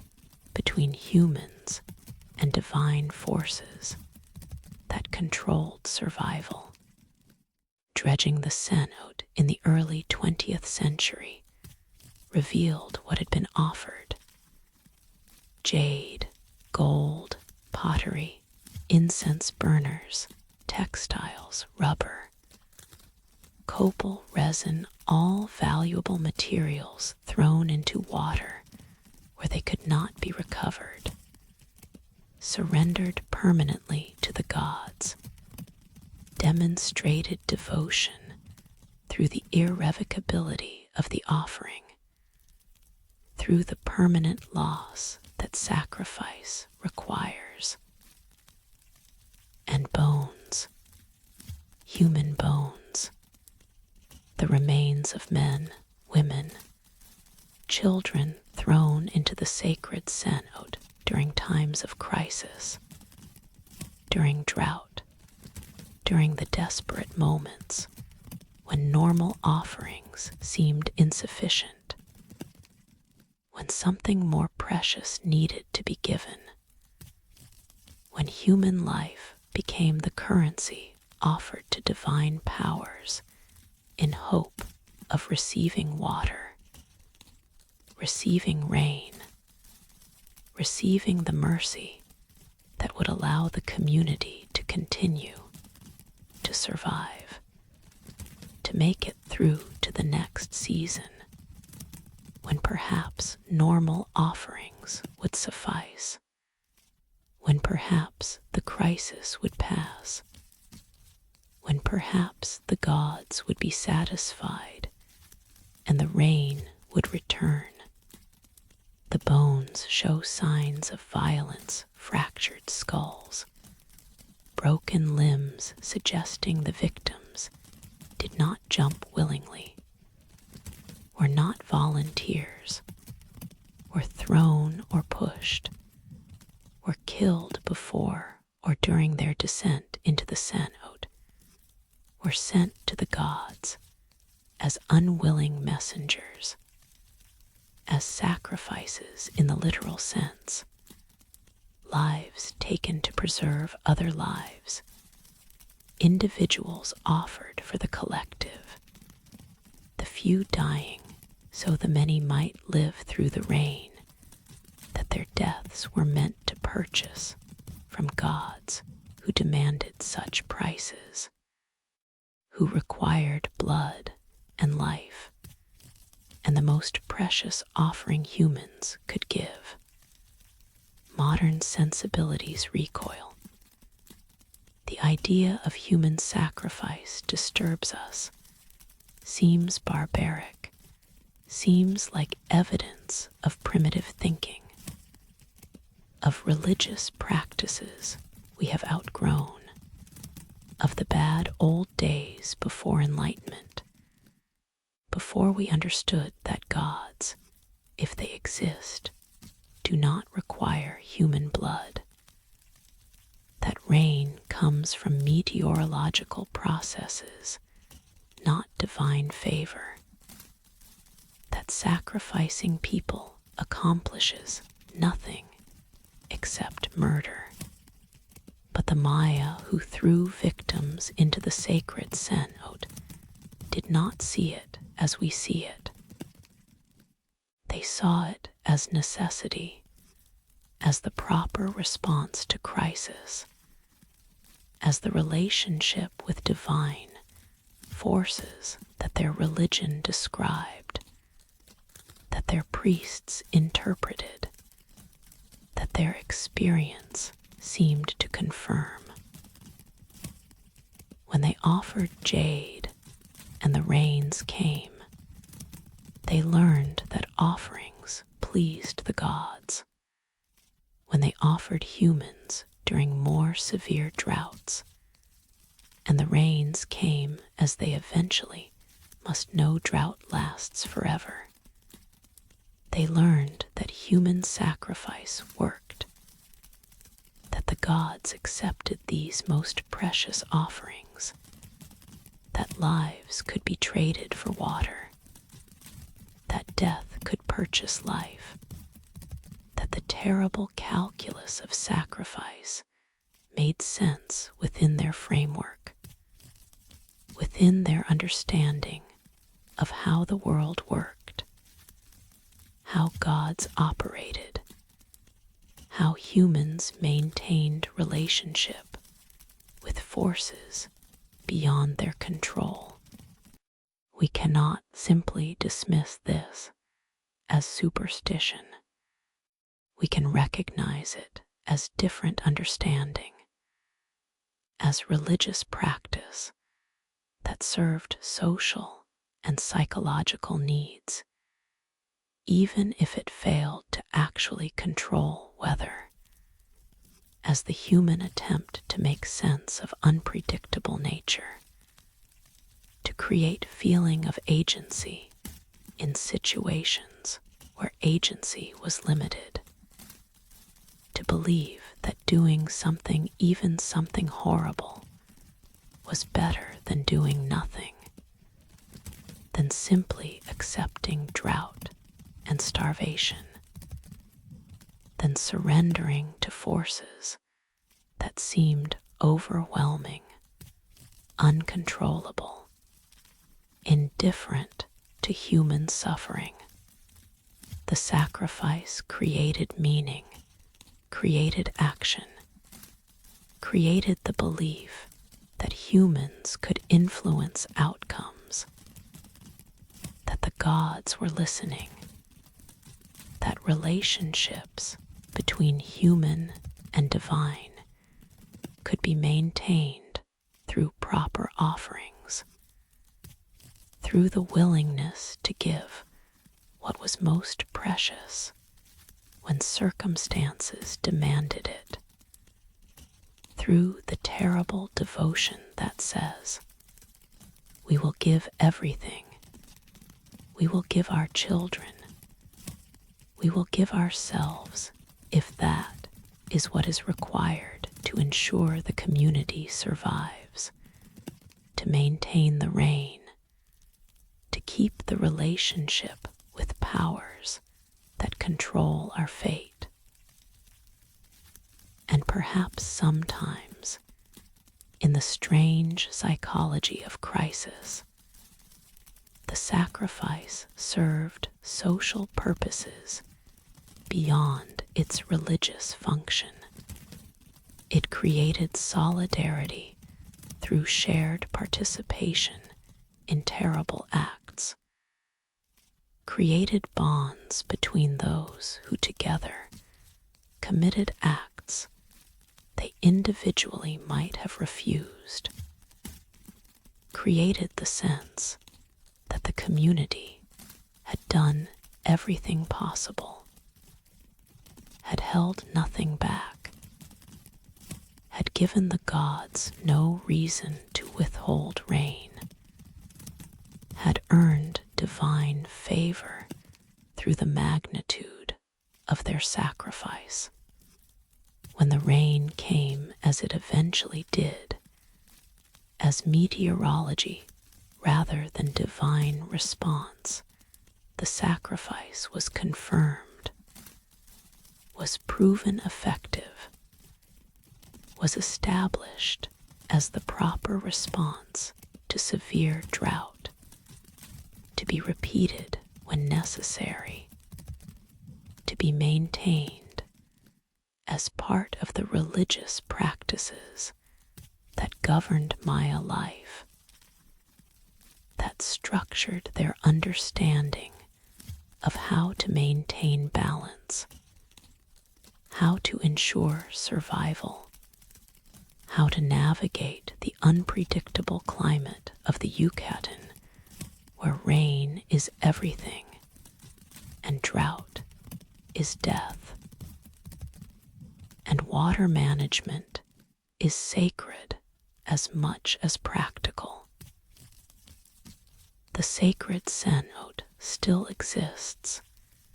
is still visited, is now tourist attraction rather than active religious site, is framed as historical curiosity rather than continuing practice. You can look into it, can see the green water 60 feet below, can imagine the moment of throwing, of the victim's fall, of the splash, of the sinking into depths from which there was no return, from which recovery was impossible, into water that held them permanently, that claimed them for the gods, that made them offerings that could not be taken back, that that demonstrated through their irrevocability the seriousness of the request, the desperation of the need, the hope that this would be enough, that the gods would be satisfied, that the rain would come. And you can acknowledge the complexity, can recognize that human sacrifice was both terrible and meaningful, both murder and sacred act, both crime by our standards and religion by theirs, both evidence of practices we have abandoned and testimony to the universal human need to feel we can influence outcomes, can affect our fate, can negotiate with powers beyond our control through offerings, through sacrifice, through the giving of what is precious in hope of receiving what is necessary. The bones in the cenote testify to this complexity, to the Maya civilization's sophistication and its brutality, its achievements and its violence, its architectural genius and its religious practices that required human death, its ability to build great cities and to throw children into wells, to create art and astronomy and mathematics, while also creating sacrifice, while also killing, while also demonstrating that civilization is never pure, never simply good or bad, always contains both creation and destruction, both beauty and horror, both the impulse to build and the willingness to sacrifice, both the highest expressions of human capacity and the darkest manifestations of human fear, human desperation, human belief that the gods must be appeased,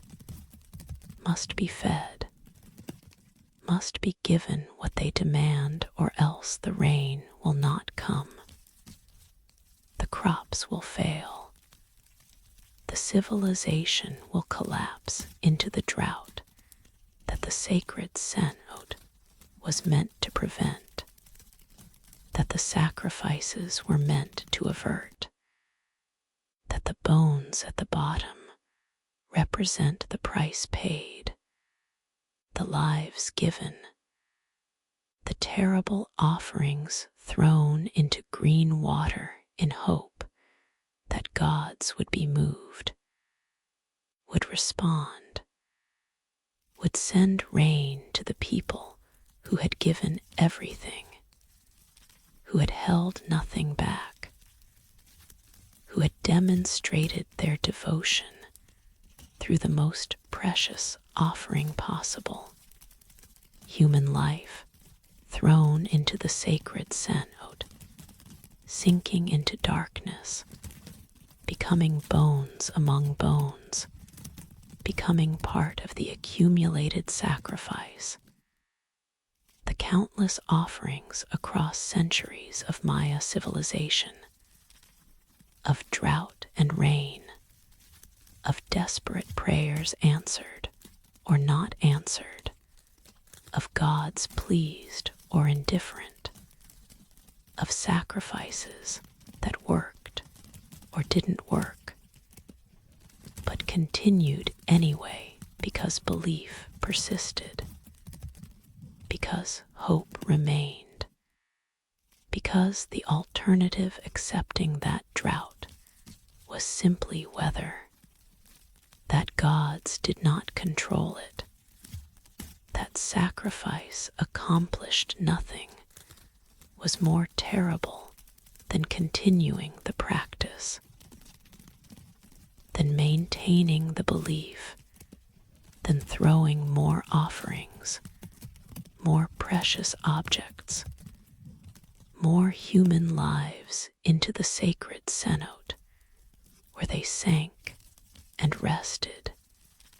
and became what they are now. Archaeological evidence, bones in water, testimony to a civilization that built great cities and practiced human sacrifice, that achieved remarkable things and did terrible things, that was complex and contradictory and fully human in all the ways that humans are complex and contradictory, capable of both extraordinary achievement and extraordinary cruelty, both artistic brilliance and religious violence, both the creation of beauty and the destruction of life, the sacred cenote holding all of it, containing all the contradictions, the green water dark with what it holds, what it has held across centuries since the last sacrifice, since the last victim fell,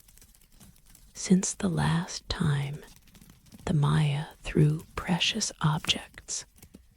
and human lives into the depths in hope that the gods would respond, that the rain would come, that the offering would be enough. On the Norwegian island of Spitsbergen, in the Svalbard archipelago, near the Arctic Circle, built into the side of a mountain, in one of the most remote and stable locations on Earth, a tunnel penetrates permafrost to reach a vault where the future waits in frozen suspension, where seeds sleep at temperatures that keep them viable for centuries, where agricultural diversity is preserved against the catastrophes that threaten it, where humanity has created insurance against our own worst tendencies, against the simplification and loss that industrial agriculture produces, against the possibility that we might need to restore what we are currently destroying. The Svalbard Global Seed Vault is monument to both fear and hope. Fear that we are losing diversity too quickly, that climate change and monoculture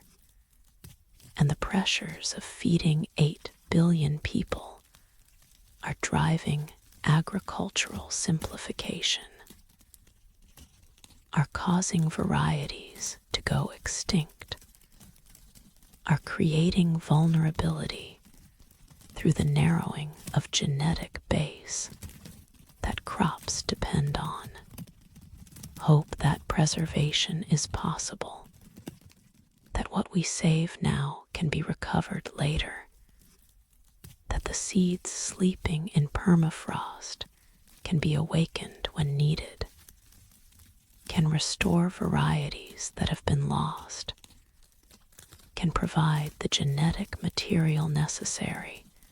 to adapt agriculture to changing conditions, to breed new varieties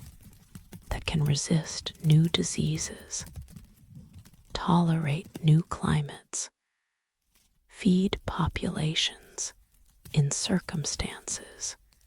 we cannot currently predict. The location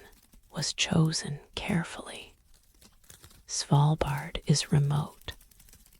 unlikely to be affected by wars or civil unrest that might threaten seed banks in more populated regions. It is geologically stable no volcanic activity, no earthquakes, no tsunamis, no natural disasters that might damage the vault or make it inaccessible. It is high enough above sea level 430 feet that even significant sea level rise will not flood it, will not penetrate the mountain that guards the vault. And it has permafrost, the permanently frozen ground that provides natural refrigeration, that keeps the vault's chambers at 18°C even when the cooling systems fail, that ensures seeds remain frozen even if human technology stops maintaining them. That creates redundancy. That makes the preservation less dependent on continuing human intervention, more dependent on geology that will persist regardless of whether civilization continues, whether the electrical grid remains functional, whether anyone is still around to maintain the systems. The tunnel extends 430 feet into the mountain, terminating in 3 vault rooms with capacity for 4.5 million seed samples. Currently, the vault holds over 1 million samples, representing roughly 6,000 species from almost every country, from agricultural research stations and seed banks worldwide, from indigenous communities that have maintained traditional varieties for generations, from the accumulated diversity of 10,000 years of agricultural development, of selective breeding, of farmers saving seeds and planting and saving again, creating through patient selection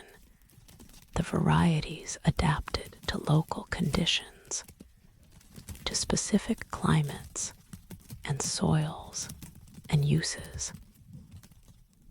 Each sample is packaged in special foil, sealed to prevent moisture and oxygen from degrading the seeds, arranged in boxes, stored on shelves in chambers designed to prevent any disturbance, any variation in conditions that might reduce viability. The seeds are not alive in the normal sense they are in suspended animation.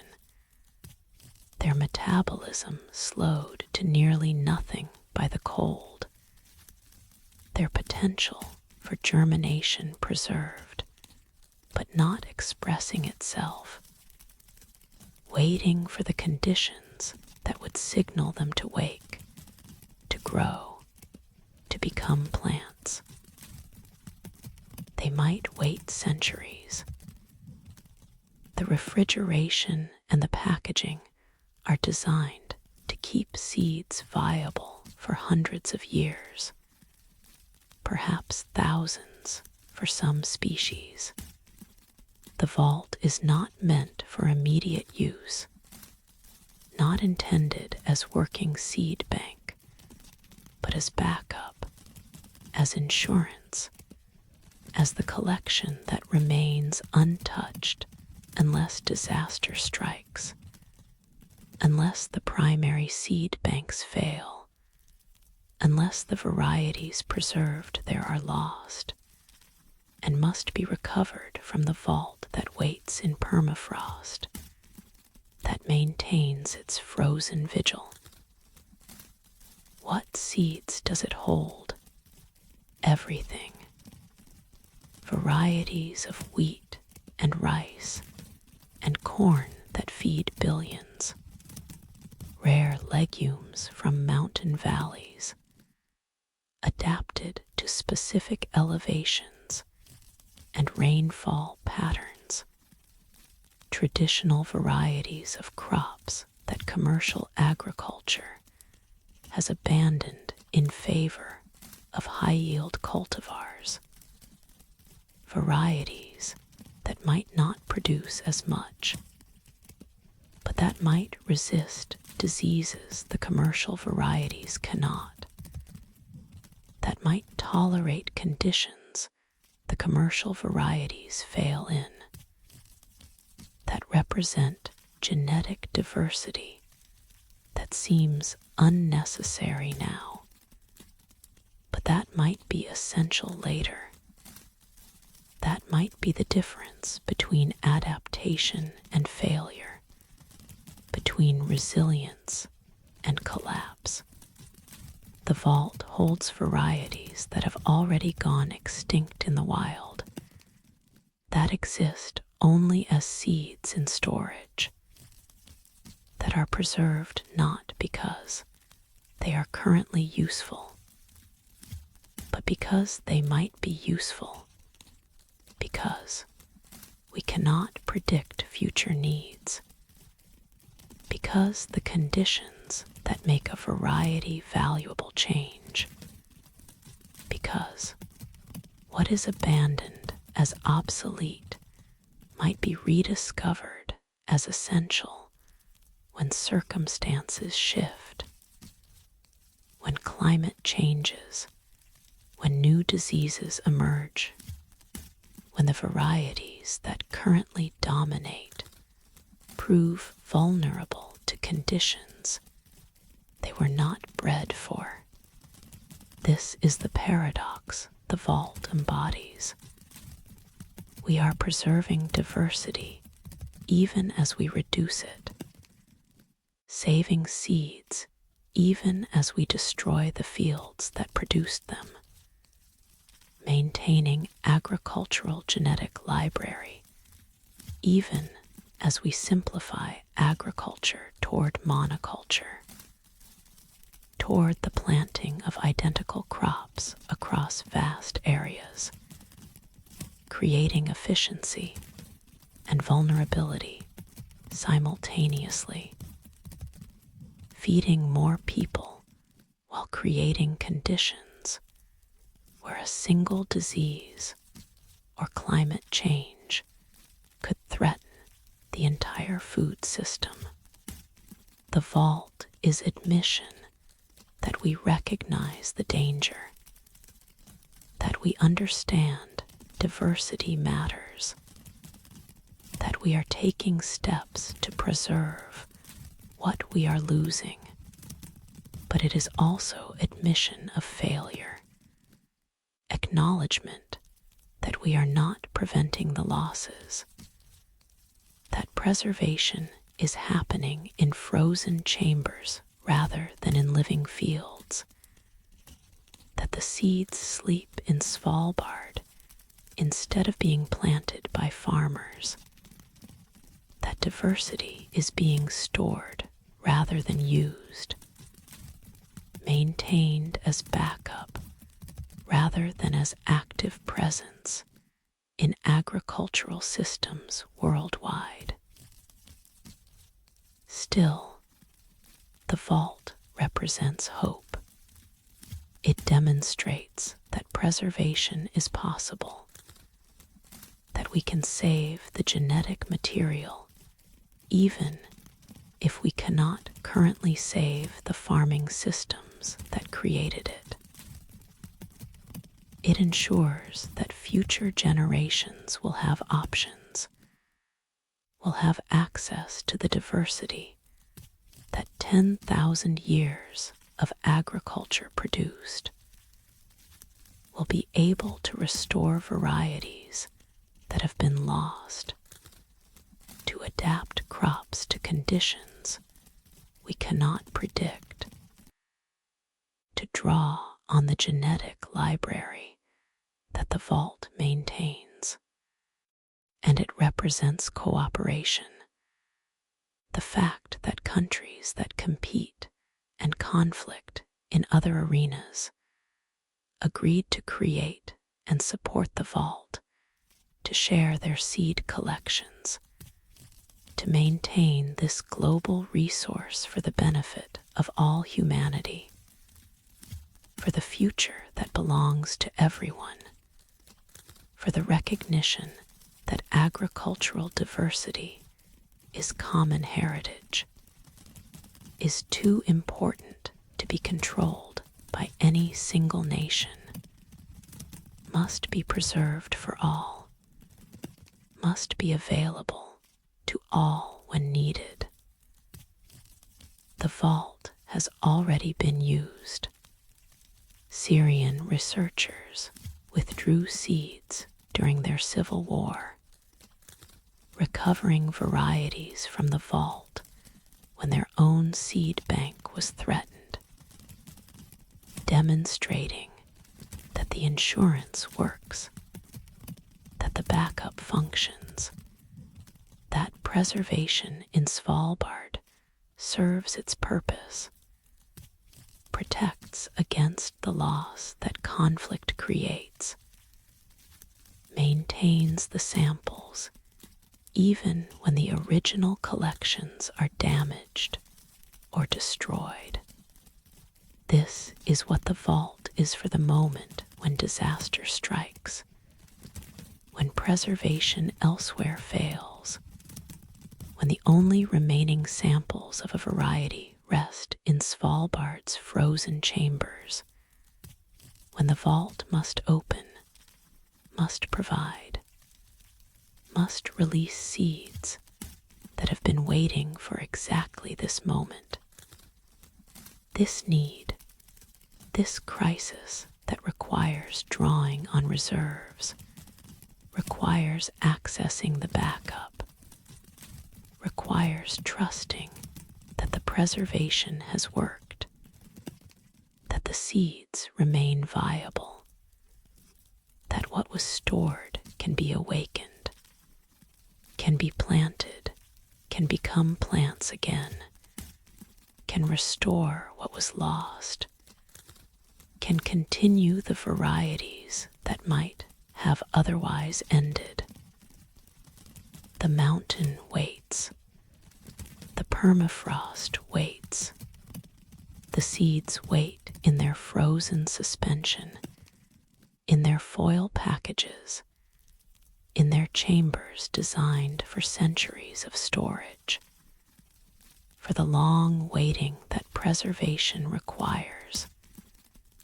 for the patience that hope demands when hope is about futures we cannot see, about descendants we will never meet, about conditions we cannot predict but must prepare for, must preserve for, must save seeds for in the trust that they will matter, that they will be needed, that the diversity we store will serve purposes we cannot currently imagine, but that future generations will understand, will appreciate, will draw on when they need varieties we have forgotten, when they need adaptation we have not pursued, when they need the genetic material that only the vault maintains, that only these seeds carry, sleeping in the mountain, waiting for the spring that might come, for the planting that might happen, for the moment when frozen seeds become living plants again, when potential becomes actual, when preservation succeeds, when the vault fulfills its purpose by providing what it has protected, by releasing what it has kept, by ensuring that agricultural diversity survives the simplification we are currently imposing, that future agriculture has options we are currently eliminating, that the seeds in the mountain can awaken when awakening matters, can grow when growing becomes necessary, can restore when restoration is required. The vault beneath the mountain holding the future in frozen seeds, in preserved potential, in the sleeping diversity that waits for spring, for thaw, for the day when the mountain releases what it holds, when the seeds return from their long sleep, when preservation proves its worth by enabling continuance, by providing what is needed, by maintaining through patience what impatience threatened, by keeping through care what carelessness endangered, by holding in frozen darkness what light and warmth will eventually call back to life,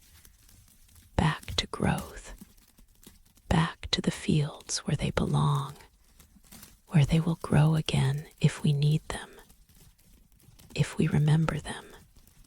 if we choose to plant what the vault has kept, to restore what we simplified, to recover what we lost. The seeds waiting patient and frozen and viable still,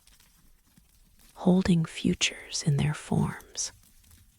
holding possibilities in their genes, holding hope in the simple fact of their preservation, their suspended animation, their long, patient waiting in the vault beneath the mountain, the seeds that might save us, that might feed us, that might adapt when adaptation is required, that sleep now in permafrost, in darkness, in the cold that preserves, that waits, that holds the future safe until the future needs it, until the future calls for it, until the vault opens and the seeds emerge, and the preservation proves itself by enabling the continuance it was designed to protect, the diversity it was built to maintain, the hope it was created to preserve, that what we save will matter, that what we store will be used,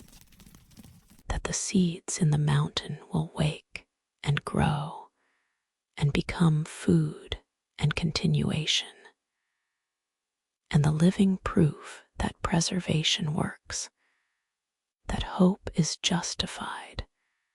that the future can draw on the past, that the vault serves, that the mountain keeps its promise, that the seeds sleep safe until they are needed, and then, when needed, they wake. Conclusion rests now in the knowledge that beneath the surface, in chambers and caves and vaults scattered across the world, preservation continues. The bones rest in their arrangements. The seeds sleep in permafrost. The paintings glow in sealed tombs. The crystals grow in heated water. The hands reach from cave walls. All of it waiting, all of it keeping vigil, all of it testifying to human capacity for creating meaning, for preserving beauty, for honoring mystery, for leaving marks that outlast us. The caves have held us and our secrets for as long as we have had secrets to hide, treasures to preserve, dead to honor. offerings to make. They will continue holding, continue keeping, continue maintaining the patient watch that stone keeps best, that darkness preserves most thoroughly, that the earth provides when we entrust to it what matters most. Sleep well among the ancient secrets buried in forgotten caves, among the mysteries preserved in darkness, among the testimonies to presence carved and painted and arranged and stored, speaking still to those who descend, who listen, who honor through attention what time has hidden but not destroyed, what distance has obscured but not eliminated, what forgetting has touched but not erased completely.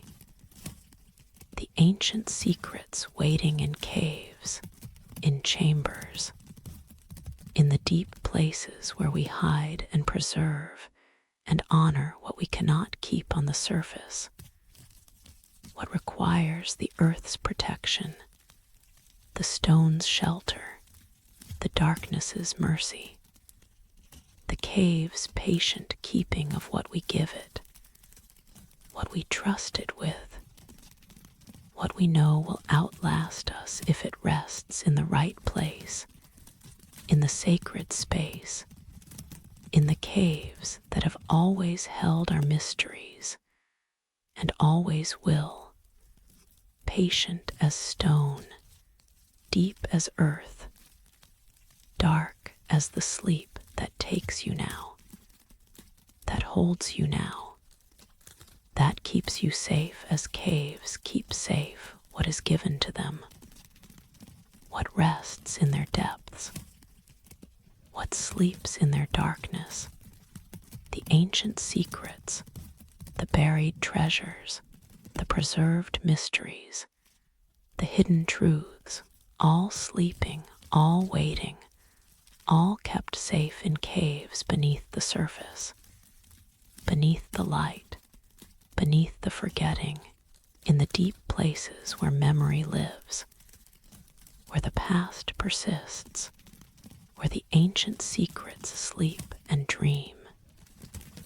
and wait for those who descend, who seek, who remember that beneath the surface, in the darkness, in the caves, the mysteries wait, the secrets keep, the ancient voices whisper still to those who listen, who descend, who find what has been buried, what has been hidden, what has been kept safe in the chambers beneath the earth, in the vaults beneath mountains, in the caves where secrets sleep and wait, and sometimes, when we are very quiet, very patient, very still, they speak. Sleep well.